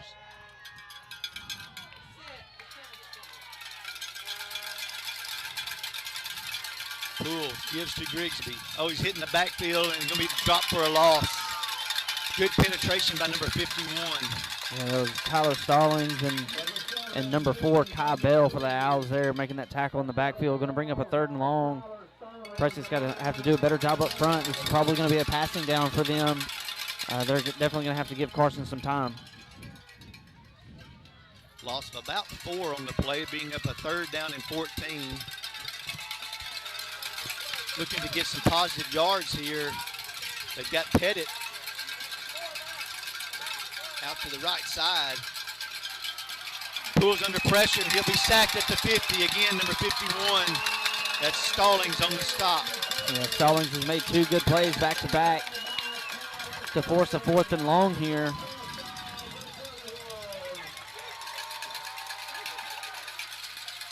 Caleb Harris will come in to punt, and this is an opportunity to hopefully be able to pin McGehee back deep. McGehee looks to be more of a punt-safe formation. They have 2 returners that will be standing at about the 20. Harris gets it away. It's a high kick. Polite's going to take it inside the 10. And great job there by Dickens to get him tackled inside the 10 at about the 6 or 7 yard line. Yeah, great job there by Marion, and Pettit was down there as well to make that tackle to keep him inside the 10-yard line. Going to make McGehee go the length of the field here. They're going to mark them around the 9, I believe. I'm waiting to see the. Looks like it's at the 9-yard line. It's hard to see their yard marks, or hash marks, I should say. Long field now for McGehee. This is their worst field position of the night. Prescott needs to take advantage of that defensively and put a lot of pressure on Polite.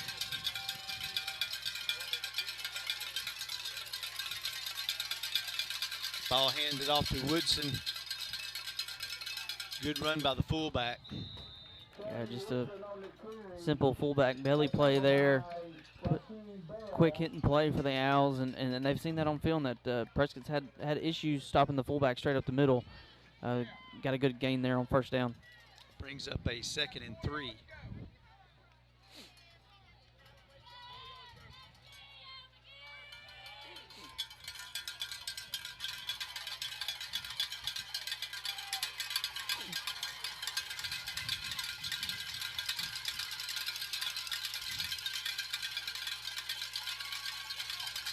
Ball's on the ground. I think Prescott did come up with it because he got kicked out of the pile. I'm waiting to see who has the ball in their hands. It is a Curly Wolf. It's Dickens that comes up with the fumble. Yeah, Trevion made a lot of plays on defense. Great job there. Like same story in the first half. McGee's had some issues with that center quarterback exchange, and Prescott was able to take advantage of that one time in the first half, and they've been able to force that turnover here. A great field position for Prescott. An opportunity to put some points on the board now, and the side of McGehee is awfully quiet now. You're taking some of that momentum away, and that's what you want to do here. Prescott will take over on the McGehee 12-yard line, and this is where you have to capitalize. You have to put the ball in the end zone here. Poole gives to Grigsby. Coger in front. Nowhere to go on that right side this time. Yeah, not any room to work with at all for Eric there. McGehee did a good job of coming down and making a stop. Brings up a second down and 10. Got 7:44 to go here in the third quarter.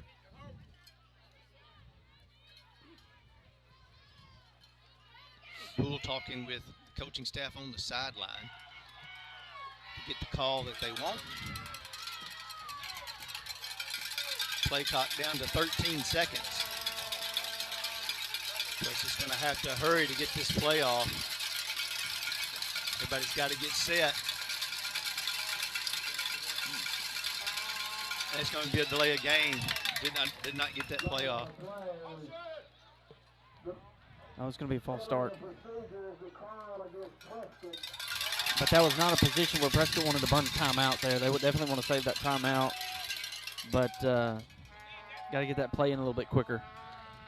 Yeah, that's 5 yards you don't want to lose right here to make yourself in a second down and 15.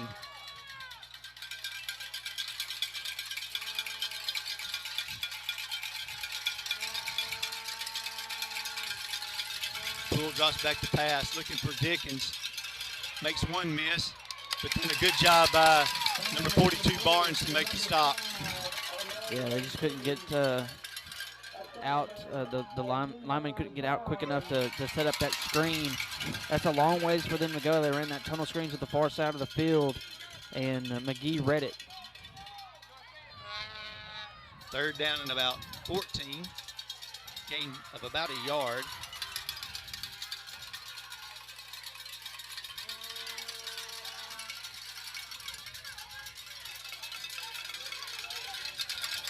It's like the coaching staff will call a timeout here. They want to get the play that they want exactly here if you've got a chance to get a first down here without actually getting in the end zone.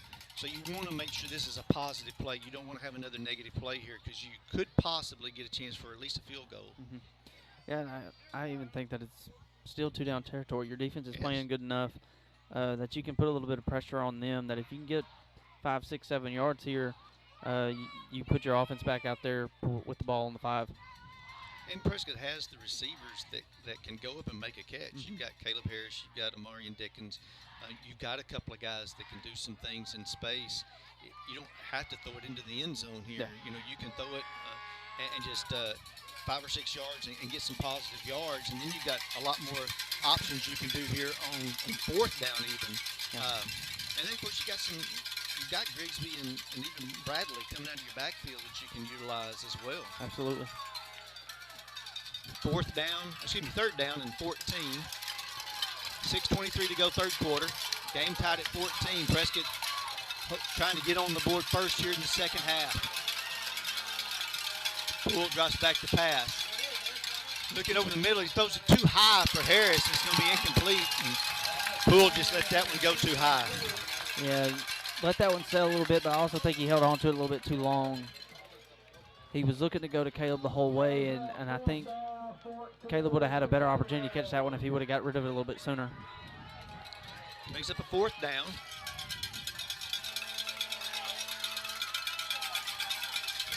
Big play for the Cody Wolf offense here.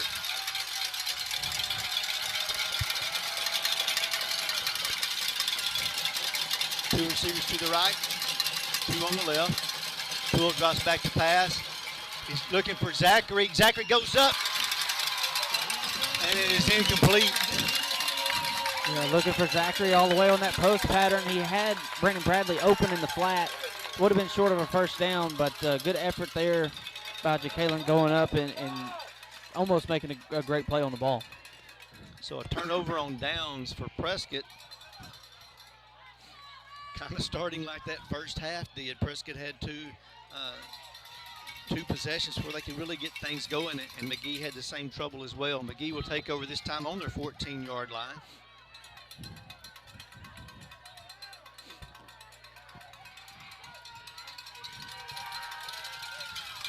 Polite with Woodson in the backfield.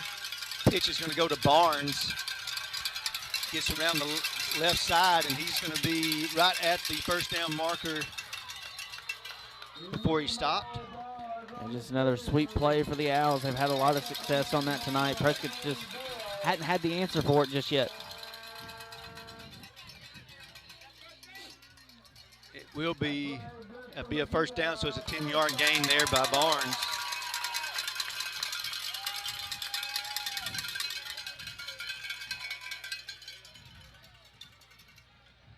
So the Owls help themselves get a little bit out of trouble here.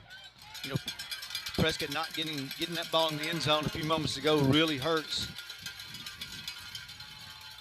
Polite's going to drop back to pass. He's going to get pressure coming from Cole, and that's going to be grounding because there's nobody there. There it is. Flag came in late.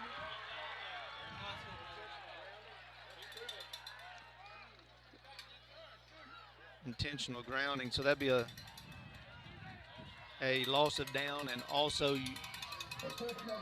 I believe it's a 10-yard penalty. Or is it where it was spotted the foul? I'm not 100% sure on that. Excuse me. Okay, yeah, it is where the spotted the foul, so that brings up a second down. And once again, they're backed up inside the 10-yard line.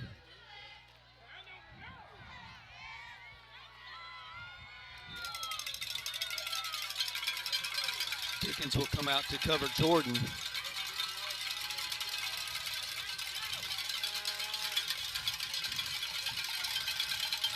Send Newman in motion. Pitch to Newman. Oh, he gets to the edge. Cole almost got him in the backfield. Yeah, Cole just wasn't able to wrap him up from behind, but a good job by the defense to stretch that out to the sideline there and cause him to run out of room. Gain of about 3 yards. They've been running that more to the wide side of the field. That time they ran it to the short side and just didn't have a chance to give him a whole lot of room to get the edge. Third down and about 26.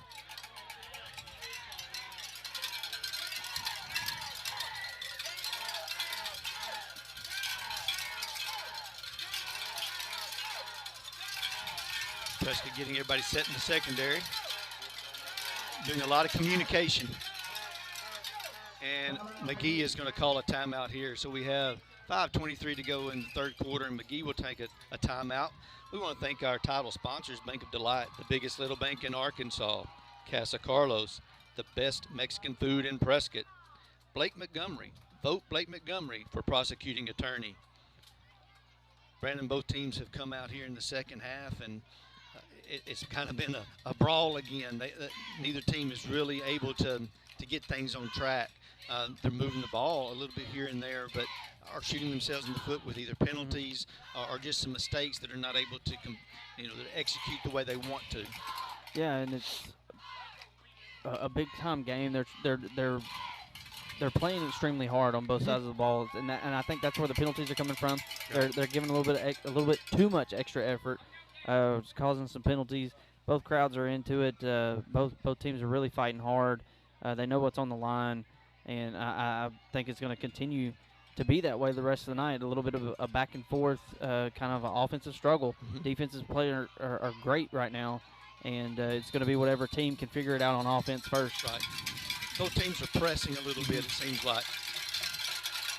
Third down play now for the Owls.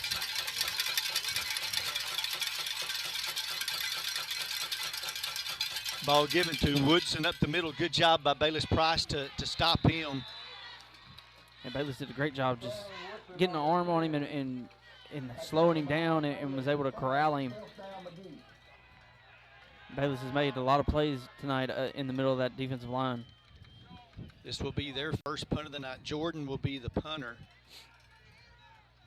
And you've got to be ready for anything too with the way McGehee has their special players. The ball is going to be in their hands. Polite is your searchlight. It is back to Jordan. He punts it away. Prescott kept everybody up, didn't send anybody back, and we'll have good field position at about the 47.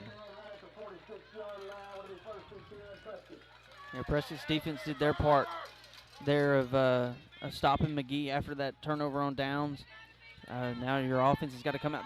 They've been able to move the ball here in the second half. They just hadn't put it together where they've been able to get into the end zone They just got to get back to their bread and butter, keep working on that run game. I think they've got some opportunities to attack the middle of the field in their passing game if they want, and they're just going to have to start getting things clicking again. Ball given to Grigsby.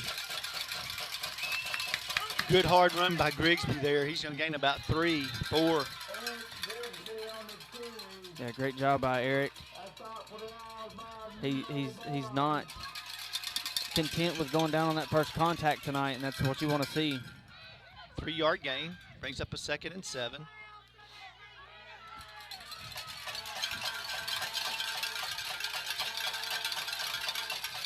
Empty backfield for Poole. And I believe they're going to get Bradley for moving just a little bit on that side. And it looked to me like he was more getting himself set, but they call that as a false start. Once you get yourself set, you got to be still. So there again, a penalty hurts you there. Brings up a 2nd down and 12. Poole drops back to pass. He's looking for Grigsby. He's got him open, and he'll be tripped up. Great job there by number 9. That was Jordan. If it hadn't been for him, it was a touchdown. Yeah, great ball there by Carson. Really put it right on the seam for Eric to just go out and get it. Looked like a little bit of a poor vertical look from Prescott. Lone backfield, and Carson was able to lay that out there and just let his receiver go get the ball. 33-yard gain. Ball given to Grigsby again. He's got room up the middle. Good hard run by Eric. He's being pushed, trying to get into the end zone. And he is in. Touchdown, Curly Wolves. Great effort there by Eric, keeping his feet driving. Didn't give up on that play. And then he's got his buddies that come in and was able to give him an extra shove from behind. Great effort by the offense there.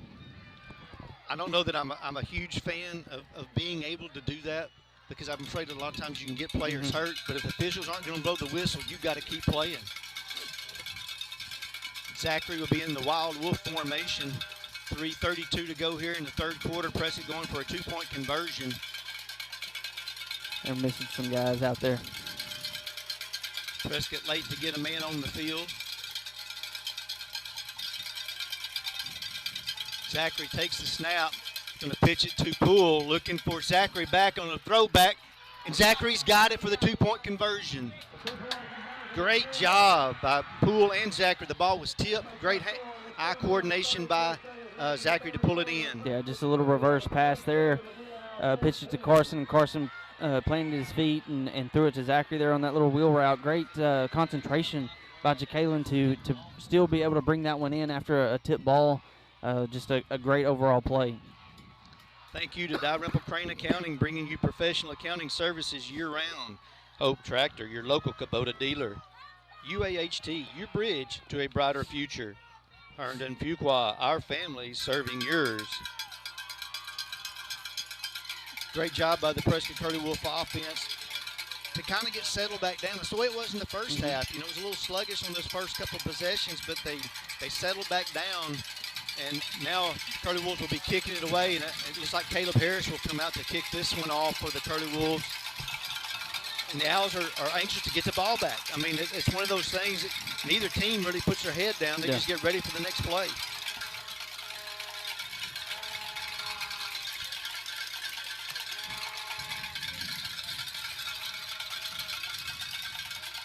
Newsom and Jordan will be back deep to receive for the Owls.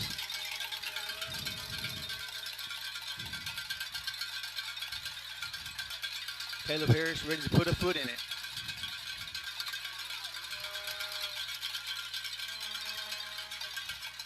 A high kick this time. Jordan's going to take it at about the 18. Good job, good tackle there.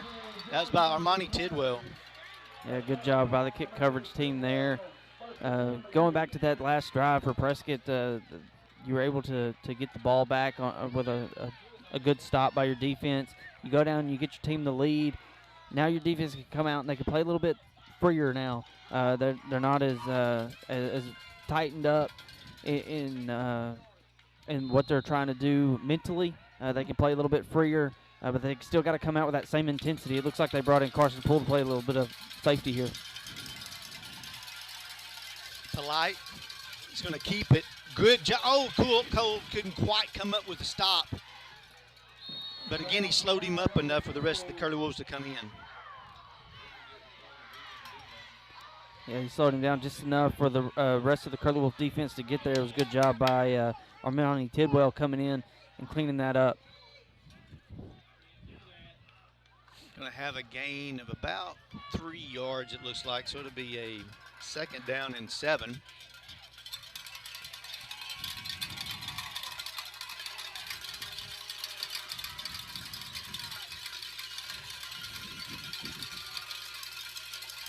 Polite gives the ball to Woodson. Great job there by the defense. That was number 2, Dickens that time. Excuse me, Thompson that came in on that stop. Yeah, Tadorian was the first one to get there to him and was able to corral him until Jason Patrick could get there and help him bring him down. Brings up a 3rd down and 5.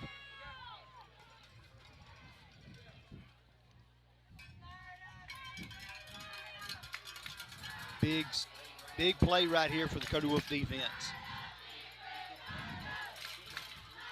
Polite's going to drop back to pass. He's looking for Jordan and knocked down that time by Tidwell. Great job. Jimmy Bell. That was a great job by Rashawn coming down from his safety spot and not necessarily going for the pick, not getting there too early for a pass interference. He just got up there and batted that one down. Great play by the safety there. Makes it a 4th down and a long 5. It looks as if they're going to line up in a punt formation. You have to make sure that you're very disciplined right here, though. You've got Polite as your searchlight. Jordan will get it. He will punt it away. Nobody back again for Prescott. They just want to play punt safe and make sure that you get the ball back. Yeah, smart decision there. They just played their normal defense, watching for a fake, because that's a position in the game where McGehee would try one.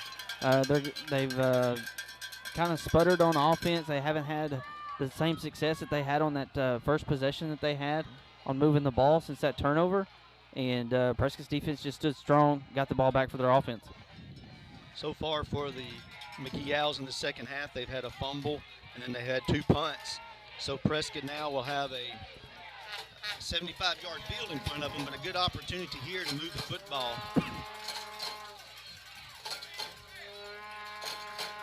Poole, quick pass out to Zachary. There's a quick flag down over there, and I don't know whether they call that more of a blocking back or what, but that's probably going to come back.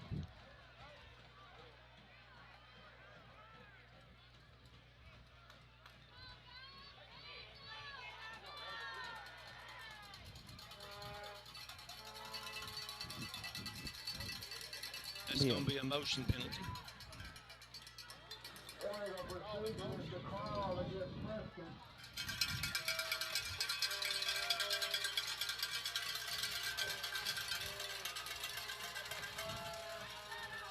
It's going to be a 5-yard penalty against Prescott. First down and 15 now for Prescott. 1:46 to go, 3rd quarter.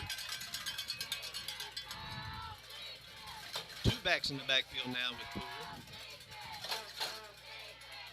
Looking for another little screen pass, this time to Zachary.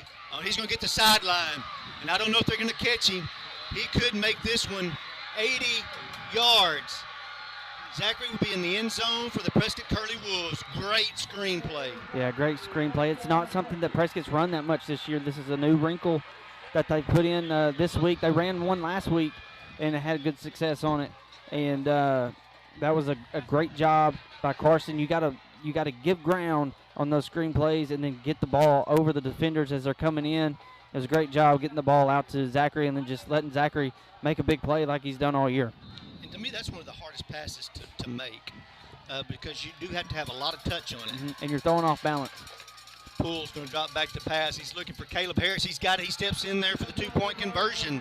And the Curly Wolves now have extended their lead to 30-14.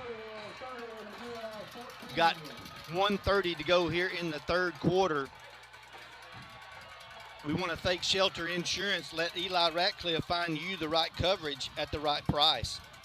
Prescott Automotive, providing Prescott, Arkansas with quality car care at affordable prices. And Hines Trucking, 85 years of excellence through safety and performance. State Farm Insurance, let Lee Doucette help life go right. Call Lee Doucette today. And Brandon, we talked about it at halftime.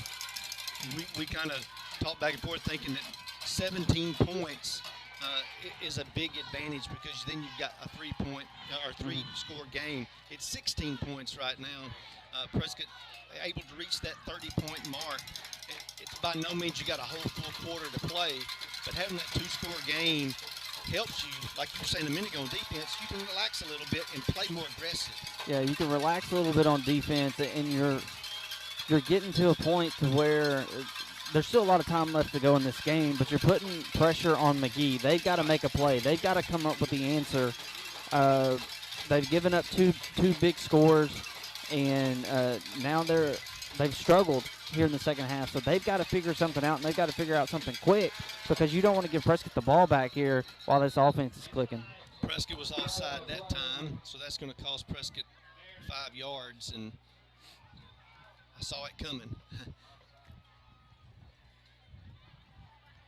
That'll back Prescott up, and they'll be kicking from the 35-yard line. Offside against Prescott.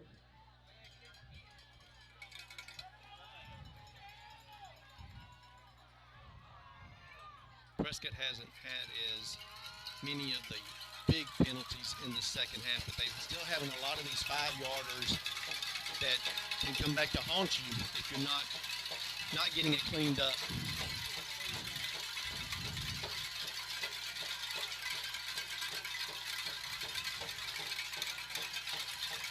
Caleb Harris set to kick it away again.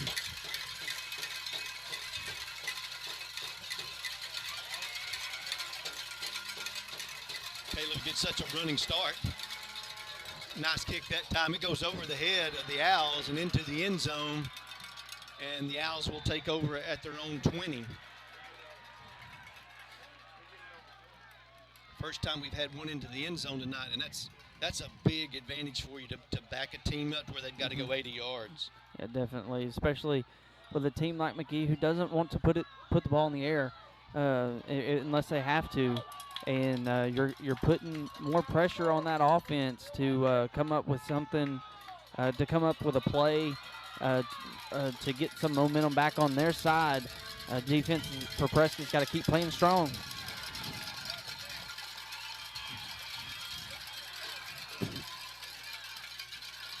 Pitch will go to Newman. What a tackle there by Armani Tidwell. Great job by Armani Tidwell. He did it on the last drive. He's keyed on that motion that we talked about.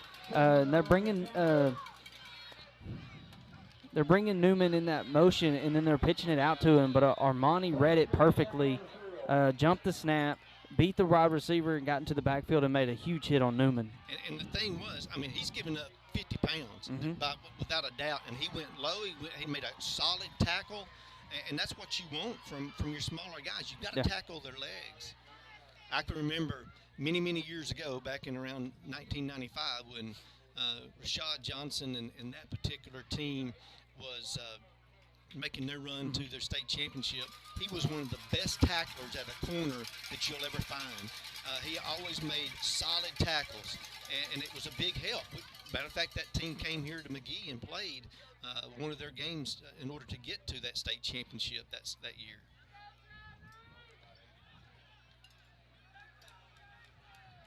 Newsom is now on the sideline,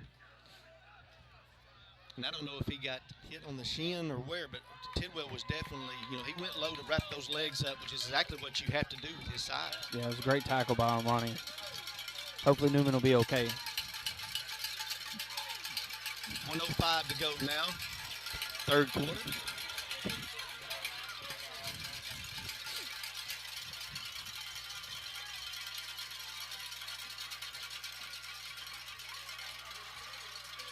Polite. He's going to hand the ball off to the fullback. I believe that was number 34 that time.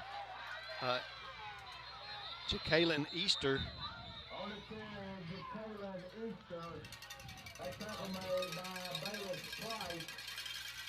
Another good stop by Bayless Price in that defensive line.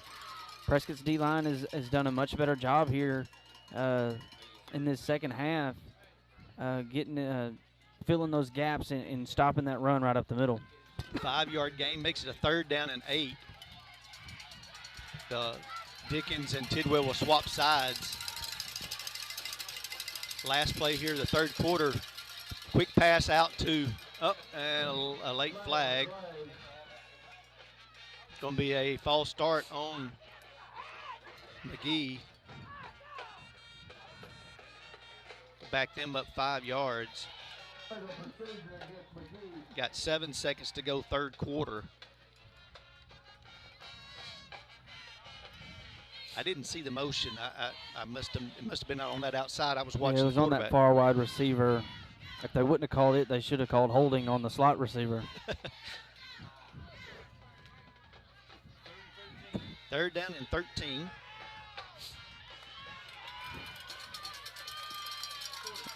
Take us to the 4th quarter there. And that will end the 3rd quarter. So that we go into the 4th quarter with the Prescott Curly Wolves leading 30-14.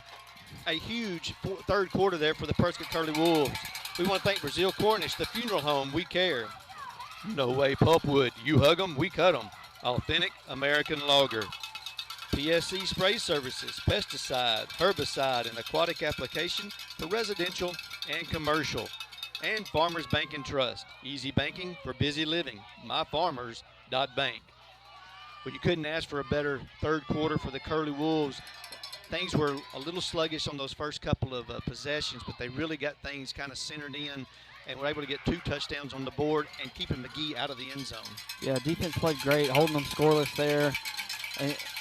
And I think during halftime they kind of pointed out some keys that these defenders need to look at, with Armani jumping that pitch play and hitting Newman in the backfield on that last possession, or on those last couple of plays.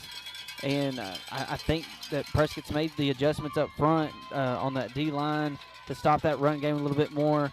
And then the offense starting to click. They're starting to get some momentum. They're starting to get that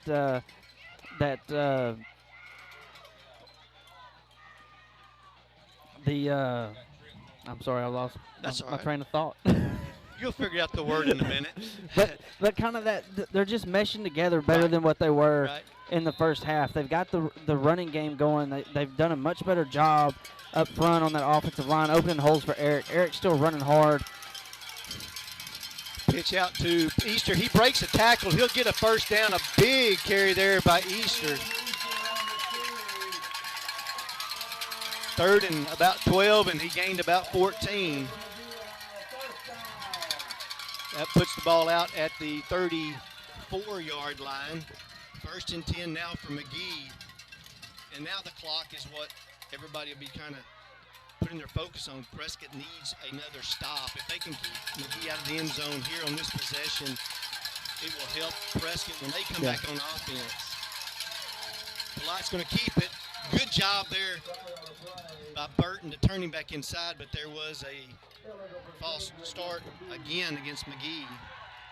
Yeah, and I think the adjustments that Prescott's made up front on that defensive line has caused some problems with the snap counts, with the quarterback center exchange, and just McGee's trying to get going a little bit too quick, and it's hurt him so far here in the second half.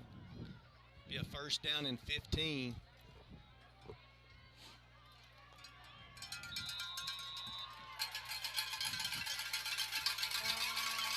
And I see that Jody Easter is in the game for the first time that I've seen him tonight.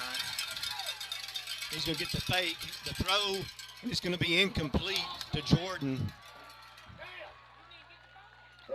Thought for a moment he might get another interception there. I believe that was Dickens, number 7, that had a chance to get to it if he just was a little bit taller. Yeah, Prescott's still getting good pressure on Polite there in that passing game. I'm not real sure if they're wanting to give Jody Easter the ball. They may just be bringing him in as a decoy. but Prescott's definitely got to keep an eye on him and not let him slip out anywhere. Well, with Newman out, it really hurts them there. I mean, Newman's done a great job of not taking that spot. Easter will come out here in the slot. Polite's going to just drop it off to Barnes. Good job there by Thompson and Bell to get him out of bounds. Yeah, good check down by Polite there. They haven't thrown the ball all that much, and when they have, they've tried to go downfield for the most part. But good job by Polite finding a man there in the flat to get some good yards. Going to be gained of 5 yards. Brings up a 3rd down and 10. Prescott had a 3rd and 12 on them a while ago, and they were able to make a 13, 14-yard gain. So Prescott defense right here needs a big stop.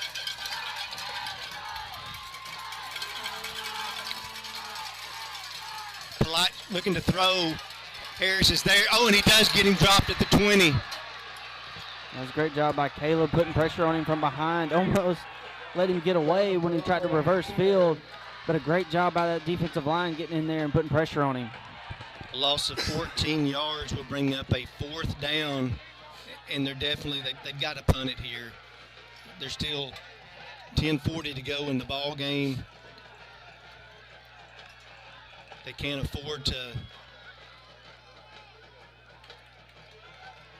try to go for it. Jordan is going to hobble out there to punt the ball away. Still got plenty of time on the play clock.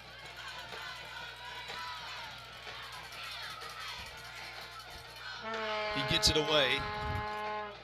It's going to go inside the 50 and will be dead at about the 43. Another good stand by the Prescott defense there. They did give up that 1 first down on that long run, but they tightened back up. Like I was saying, they can play a little bit freer now. You can bring some more pressure on those 3rd and longs like they did on that last play with Caleb and company coming in, putting pressure on Polite. But now your offense has got an opportunity to go back out there and put more points on the board. The more points you can put on the board right now, the more pressure you're going to put on McGehee and get them out of sync on offense on their side of the ball. And this is where you want to be able to line up. Your offensive line's got to take control and let Eric just run the ball down the field. He'll get the carry on 1st down, and he'll get out to the 50, gain of about 7. That's a good start there for the Curly Wolf offense. Eric hitting the hole, dragging a couple guys, gaining about 5 or 6 yards there. They'll mark it a 6-yard gain. And both these teams are beat up tonight. It's been a very physical ball game. A lot of them are limping around. A lot of good effort being out there on that football field tonight. Ball getting to Grigsby over the left side. He will have the 1st down, and he will be stopped at the 46-yard line. Be a gain of 5. It's not our typical run game that we've seen tonight where it's running backs busting big long runs, but they're getting 5 or 6 yards a carry really since that 1st quarter. And it's a great job by your offensive line opening those holes and getting to that 2nd level. But another really good job by your running backs tonight, filling in for the injured Jalen Hobson and stepping in with only, it's your 2nd week really for Eric being your featured back. Well, it says a lot about the team. It's not just one man. Poole gives the ball to Bradley. He bounces it outside. He'll get another 1st down. Great job by Brandon there, getting that 1st down and cutting that field and staying in bounds. He's going to keep the clock running whenever they get the ball set here. But a great job by that offensive line still there, opening holes and getting some positive yards for those running backs. And one thing about Bradley is he's similar to a Hobson because he's small and he's quick. He's got quick feet, and so it allows you to kind of get lost behind the lineman where you can make a cut, and then you get a chance to use the burst of speed. 1st and 10 for Prescott on the 35-yard line of the Owls. 8:35 to go in the game.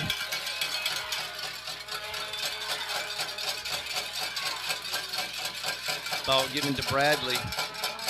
Runs it up the middle. Gain of a yard. Good job just taking what you could get there. Big key right now is Prescott content on running the football. Taking some time off this clock, stay in bounds, get the positive yards that you can get, and take care of that football. I think Eric may have had a little bit of a slight injury on that one carry that he had. I see him walking it off over there. They've got Dickens in now at running back in his spot, and Dickens runs very hard. Ball given to Dickens. He's going to bounce it outside, gets away from one man, and we'll get down to about the – oh, he did not go down. Now, that was a Hobson play. Yeah, it was a great job. That was a big hit that he took, but he was able to bounce off it. I thought he went down too. Did a great job of keeping his balance and getting the first down. That's what I'm saying. He runs hard. I've watched him play a couple of times. He kind of in the cleanup situation, but he comes in and he runs extremely hard. Ball be marked at the 20-yard line, so that was a gain of about 10 on the play, about 9 yards. Brings up a 1st and 10 for the Curly Wolves at the 20. 7:15 to play. Curly Wolves want to get this ball in the end zone. And the officials talking with the coaches here on the McGehee sideline.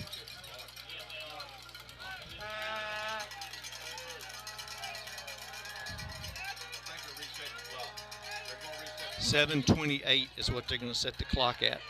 So they're going to add about 14 seconds to the clock. Don't put time on the clock.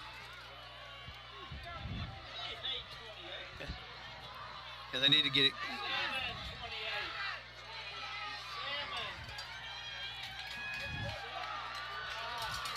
Now they got it right.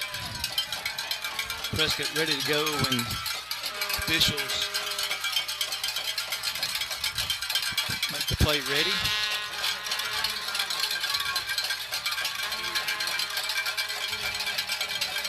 Poole will hand the ball off to Dickens. Bounces it outside, cuts it upfield. He's got it to the end zone. 20-yard touchdown run for Dickens. Yeah, great job by Travion. I mean, I don't know what you could have expected from these guys coming in, taking over for Jalen Hobson, because Jalen is just an athlete on another level, and he's been that way for 3 years. But these three guys that have come in and taken that spot since that injury last week, they've done a phenomenal job. And credit to, like you said, the team, the offensive line up front, opening holes for them, and guys just answering the call when their number's called. Zacharias on for the extra point. The kick is up, and it hits the goal post and is no good. So with 7:17 to go in the fourth quarter, Prescott leads 36-14. I want to thank Bank of Delight, the biggest little bank in Arkansas. Casa Carlos, the best Mexican food in Prescott. Blake Montgomery. Vote Blake Montgomery for prosecuting attorney. Dalrymple Crane Accounting, bringing you professional accounting services year-round. Hope Tractor, your local Kubota dealer. UAHT, your bridge to a brighter future. Herndon Fuqua, our families serving yours. Brandon, we get to this point in the game. They've got a 36-14 lead. We were, as we talked at halftime, that 3-score lead is a huge advantage. And these two teams this year have had high-flying offenses, but their defenses are good too. I've been very pleased with the way Prescott's defense has played here in the second half. Yeah, they're still pitching a shutout for the second half, and they've played very well. It's a lot like what they played, in the second half against Jessieville. And teams like Bismarck, they played them really well for a half, but the defense really shut them down that second half, and they've allowed the offense to get some momentum and get that groove going on offense to continue to put points on the board. Harris to kick it away. It's going to be a high bouncing kick. Barnes is going to take it at about the 26. Good job there by Bradley on the stop, along with Glass. Yeah, great job by those two guys making a tackle there on that kick coverage. Ball's going to be marked at the 34-yard line of McGehee. 1st and 10. 7:11 to play. So this is where the defense has, got to be ready for the ball in the air. Because with this much time, or with this little time, McGee's going to have to get out of their normal offense. Polite does drop back to pass. He's looking for, ball was tipped. Great job there by Dickens to tip it away. Yeah, Travion just stuck his hands up there at the last minute, just couldn't bring that one in, but a good job there rolling over from his linebacker spot and getting in that passing lane.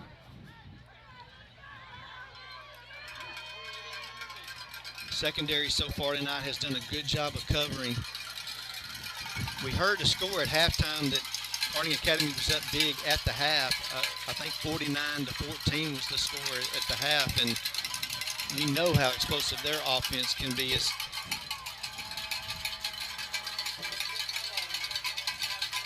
I don't know if Boonville was able to get anything going in the second half or not. Have not been able to get a score here in the second half yet.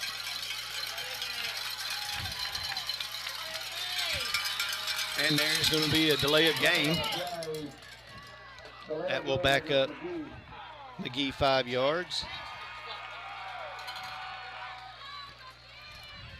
Yeah, McGee's just out of sync here. They've really been out of sync since the middle of the third quarter when Prescott was able to start putting some points on the board and the defense just continually putting pressure on the offense. They just haven't been able to get anything going here.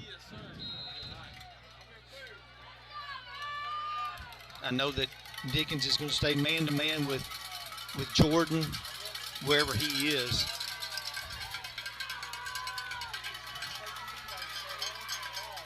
Prescott's going to have to get all their... Well, Dickens is going to cover Easter this time. They're going to have to get someone to cover Jordan. They're going to look for something over the middle. Polite's going to tuck it. He's going to look to run. He'll get a good gain of about 7 or 8 yards out to around the 43-yard line. Yeah, they stopped him short of the first down line, and they kept him in bounds. So great job by the defense. They didn't let anybody get behind them. That play right there is okay. Got 6:38 now to go.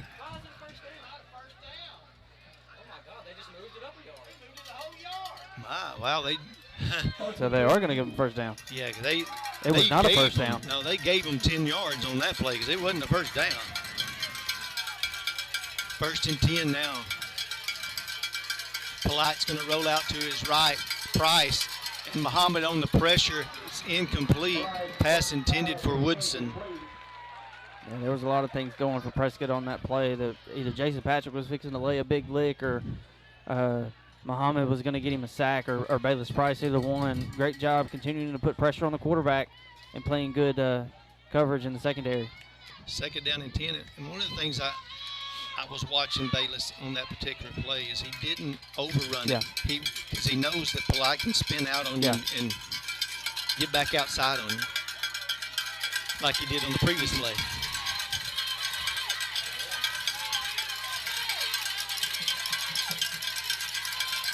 Polite drops back to pass, looking for a screen play. Good catch there by Eastford. A good job there by Dickens to wrap him up. Yeah, good coverage there, coming down and making a tackle on the receiver there as soon as he got his hands on the ball and bringing him down inbounds. 3rd down and 9. 5:54 to go in the game.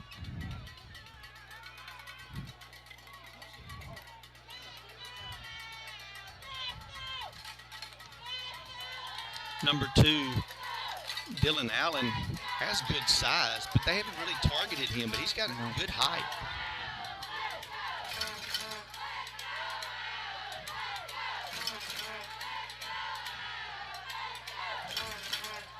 Polite's going to drop back to pass. Harris trying to get to him. It's going to be well overthrown. 10 pass intended for Barnes. Yeah, Prescott did a good job there in coverage. Just really getting Barnes kind of slowed up and disrupting the timing of that play. And they were in good coverage, and Polite just overthrew his wide receiver. and it did help having Harris getting a little bit of pressure on him to force that earlier than he wanted to let it go. 4th down and 10. Carter Wilson get a stop here. Then they can go to that run game again and really work the rest of this clock on out. 3 receivers to your right.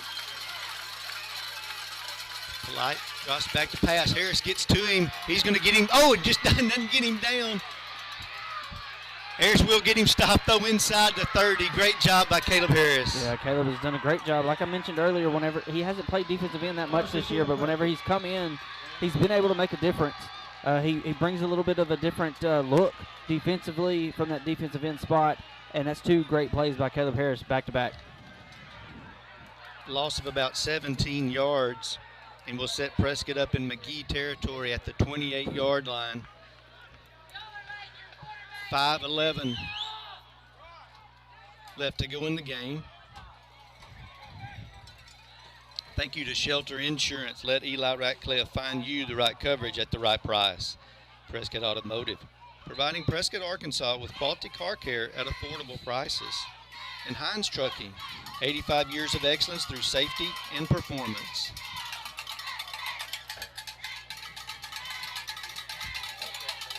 Bradley will be in the backfield with Poole. Grigsby will actually come in. Bradley's going to sprint off the field. That's going to be a substitution penalty because you've got 12 players on the field. I'm checking to see if they got a timeout. Let's check and see.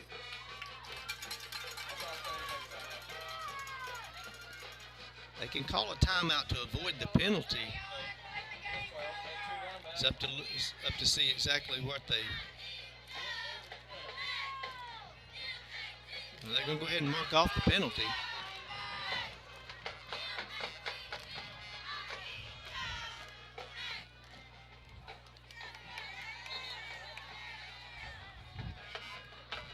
Timeout, Prescott. Well, that's a double penalty on Prescott there by losing the timeout. Not that they need it right now, but still. That didn't work out the way Prescott wanted it to. So 1st down and 15.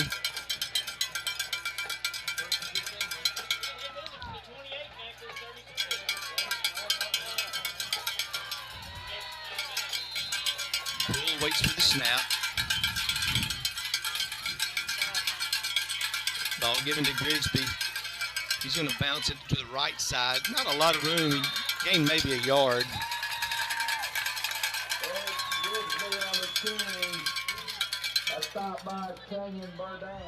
Yeah, but right now you're not really concerned with putting points on the board anymore. You've got a good 3-possession lead.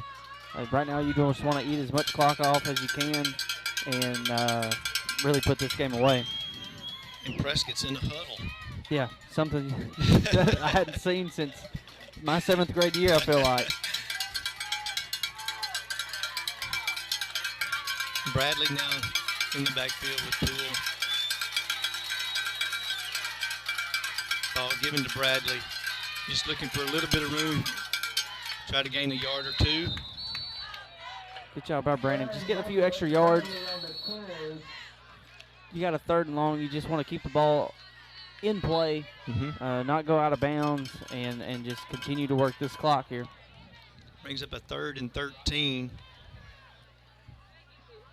They've got the clock stopped. McGee's called a timeout, so we have a timeout right here. We'll thank State Farm Insurance, Lee Doucette. Here to help life go right, call Lee Doucette today. Brazil Cornish, the funeral home, we care. No Way Pupwood, you hug 'em, we cut 'em. Authentic American Lager. PSC Spray Services, pesticide, herbicide, and aquatic applications for residential and commercial.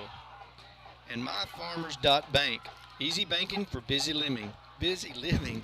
Farmers Bank and Trust. The Prescott Curly Wolves have really shown to me their character again in this game. You know, we talked about their character in the center point game. We talked about their character throughout the playoffs because they're playing other teams for the second time, and it's a lot more difficult when you play a team the second time. The character tonight is your featured running back, your star player that has really carried you for a lot of the season.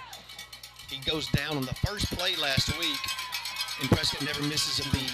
They gather together, and they've really stepped up. Everybody stepped up to make this team successful. Poole's going to hand the ball off to Bradley, stretching it around the left side. Won't get the first down, but he does get out of bounds, and that's going to stop the clock.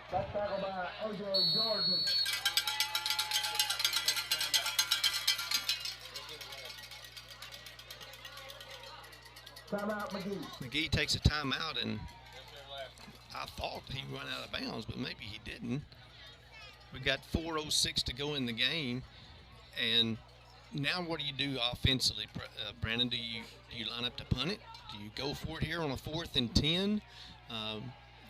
You know, what is your idea of what you think is the best for the Prescott Curly Wolves here? I don't think you line up to punt it here because Caleb's just going to put it in the end zone, and they're going to have about the same amount of same field position that they have now, pretty much.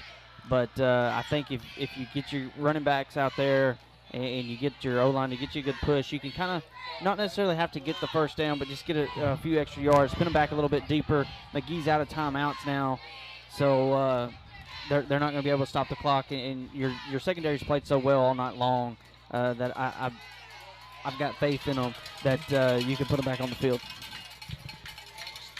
It's going to be a 4th down and 10 for the Curly Wolves.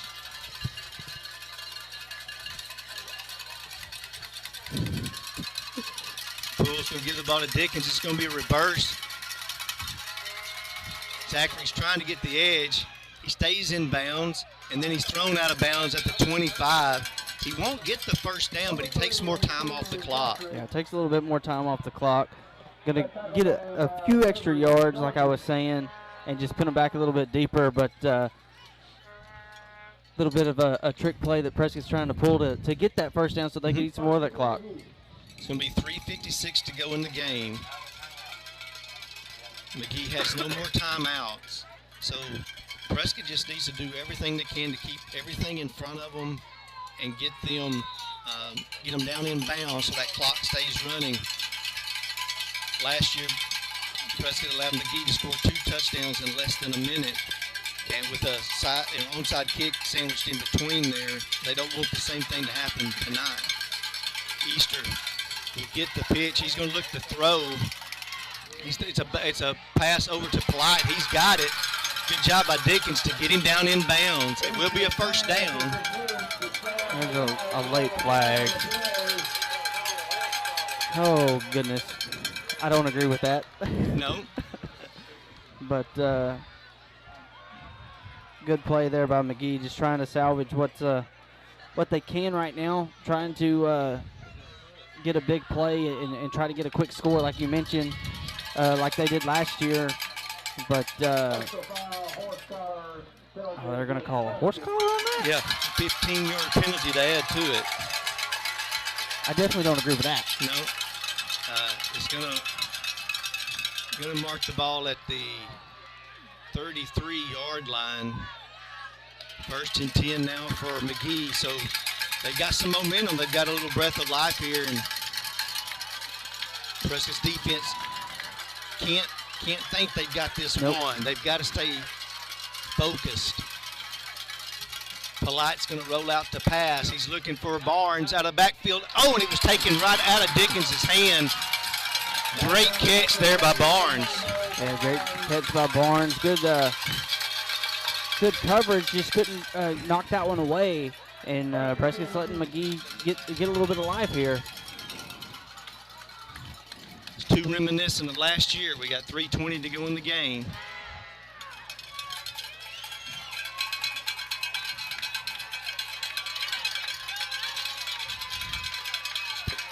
McGee's still not in any hurry to get to the line of scrimmage. Polite is going to roll out. He's looking for Easter It's going to be incomplete. And the ball was. Yeah, that ball was overthrown. A lot of people want to pass interference, so that just good coverage. Receiver ran into the defensive back, and I don't think he would have been able to bring that one in. Good no call. Second down and 10. 2:58 to play.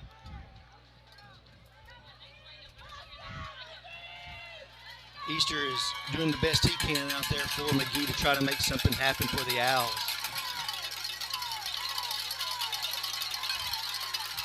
Defense needs to come up with a sack right here.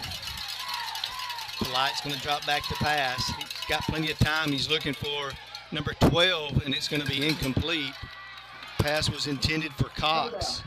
Good job by Jacalen really closing in on that receiver and getting a hand on him as he's going down to the turf to break that pass up. Stallings a little slow getting up for the Owls.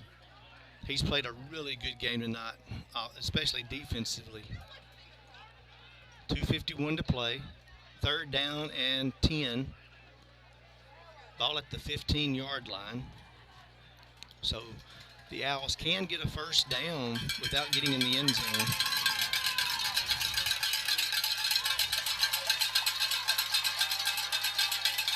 Polite gives the ball to Woodson. Good hard run by Woodson. He won't get the first down, but he's going to be close. It's going to be close. It's going to be a long 2 or 3 yards there. Clock's going to continue to run. Fourth down and 2. Curtis Wolf defense should be able, if they can make a stop right here, that should be enough. Polite gives to Woodson. He's going to be in the end zone, I believe. No, he stopped. Good grief. Did get the first down. And there's a flag on the play. It's going to be on Armani Tidwell. They got the retaliation and not the initiation there. That will cost Prescott probably a yard or two. Trying to see where they've got it marked.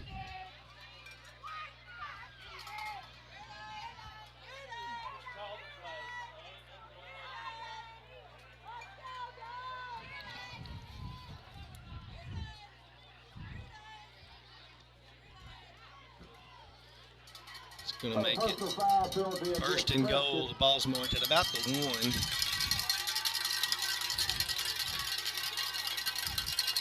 The clock starts back.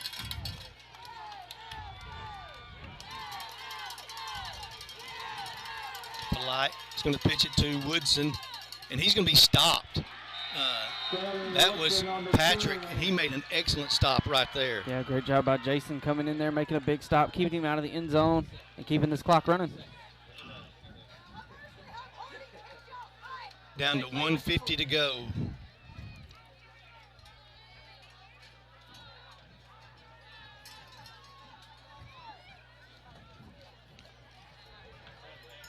Second down and goal. Polite. I don't think he got in that time either, Brandon. He was stopped. They're going to say he crossed the plane. He did. Touchdown, Polite. Yeah, it was good second effort there by Polite to get in there. He got hit right at the line of scrimmage, spun away from a tackle and was able to punch it in there to give McGehee a good feeling here at the end of the night. 1:24 to go here in the ball game.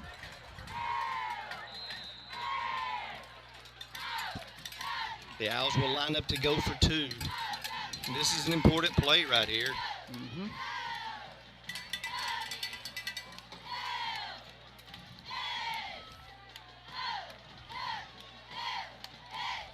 Polite's going to drop back to pass. He's going to be hit in the backfield, and he'll be stopped.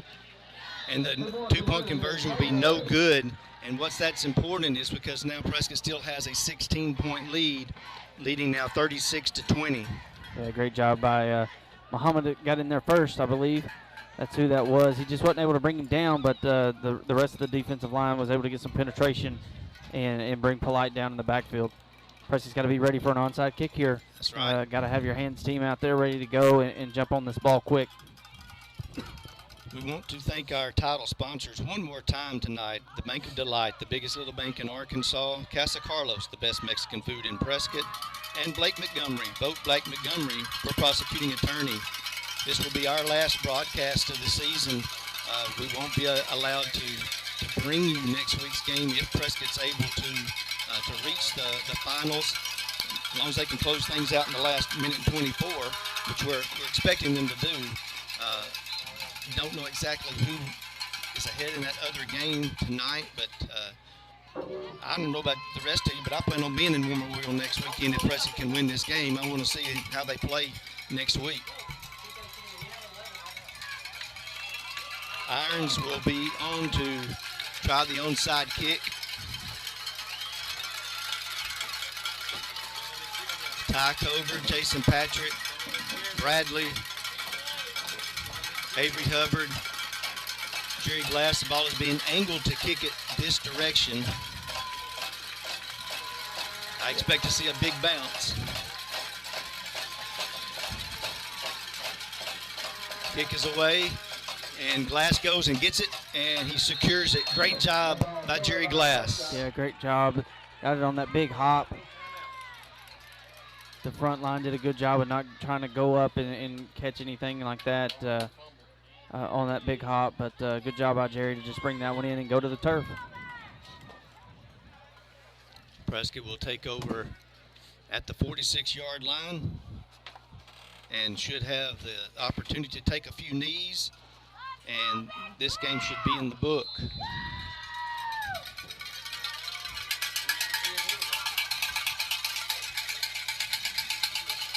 Two great teams have fought tonight. This McGehee Owl team is an exceptional football team. They deserve to be here as much as anybody. They reached that finals last year and came up short. Harding Academy just had a really outstanding team last year. Poole will take a knee.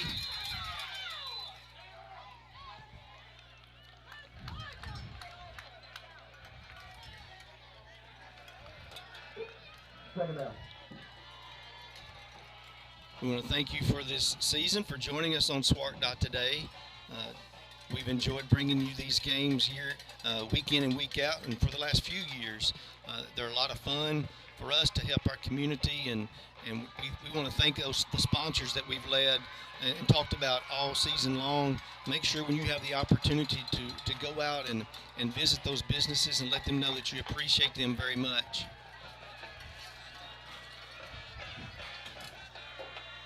Poole takes the snap, drops to a knee.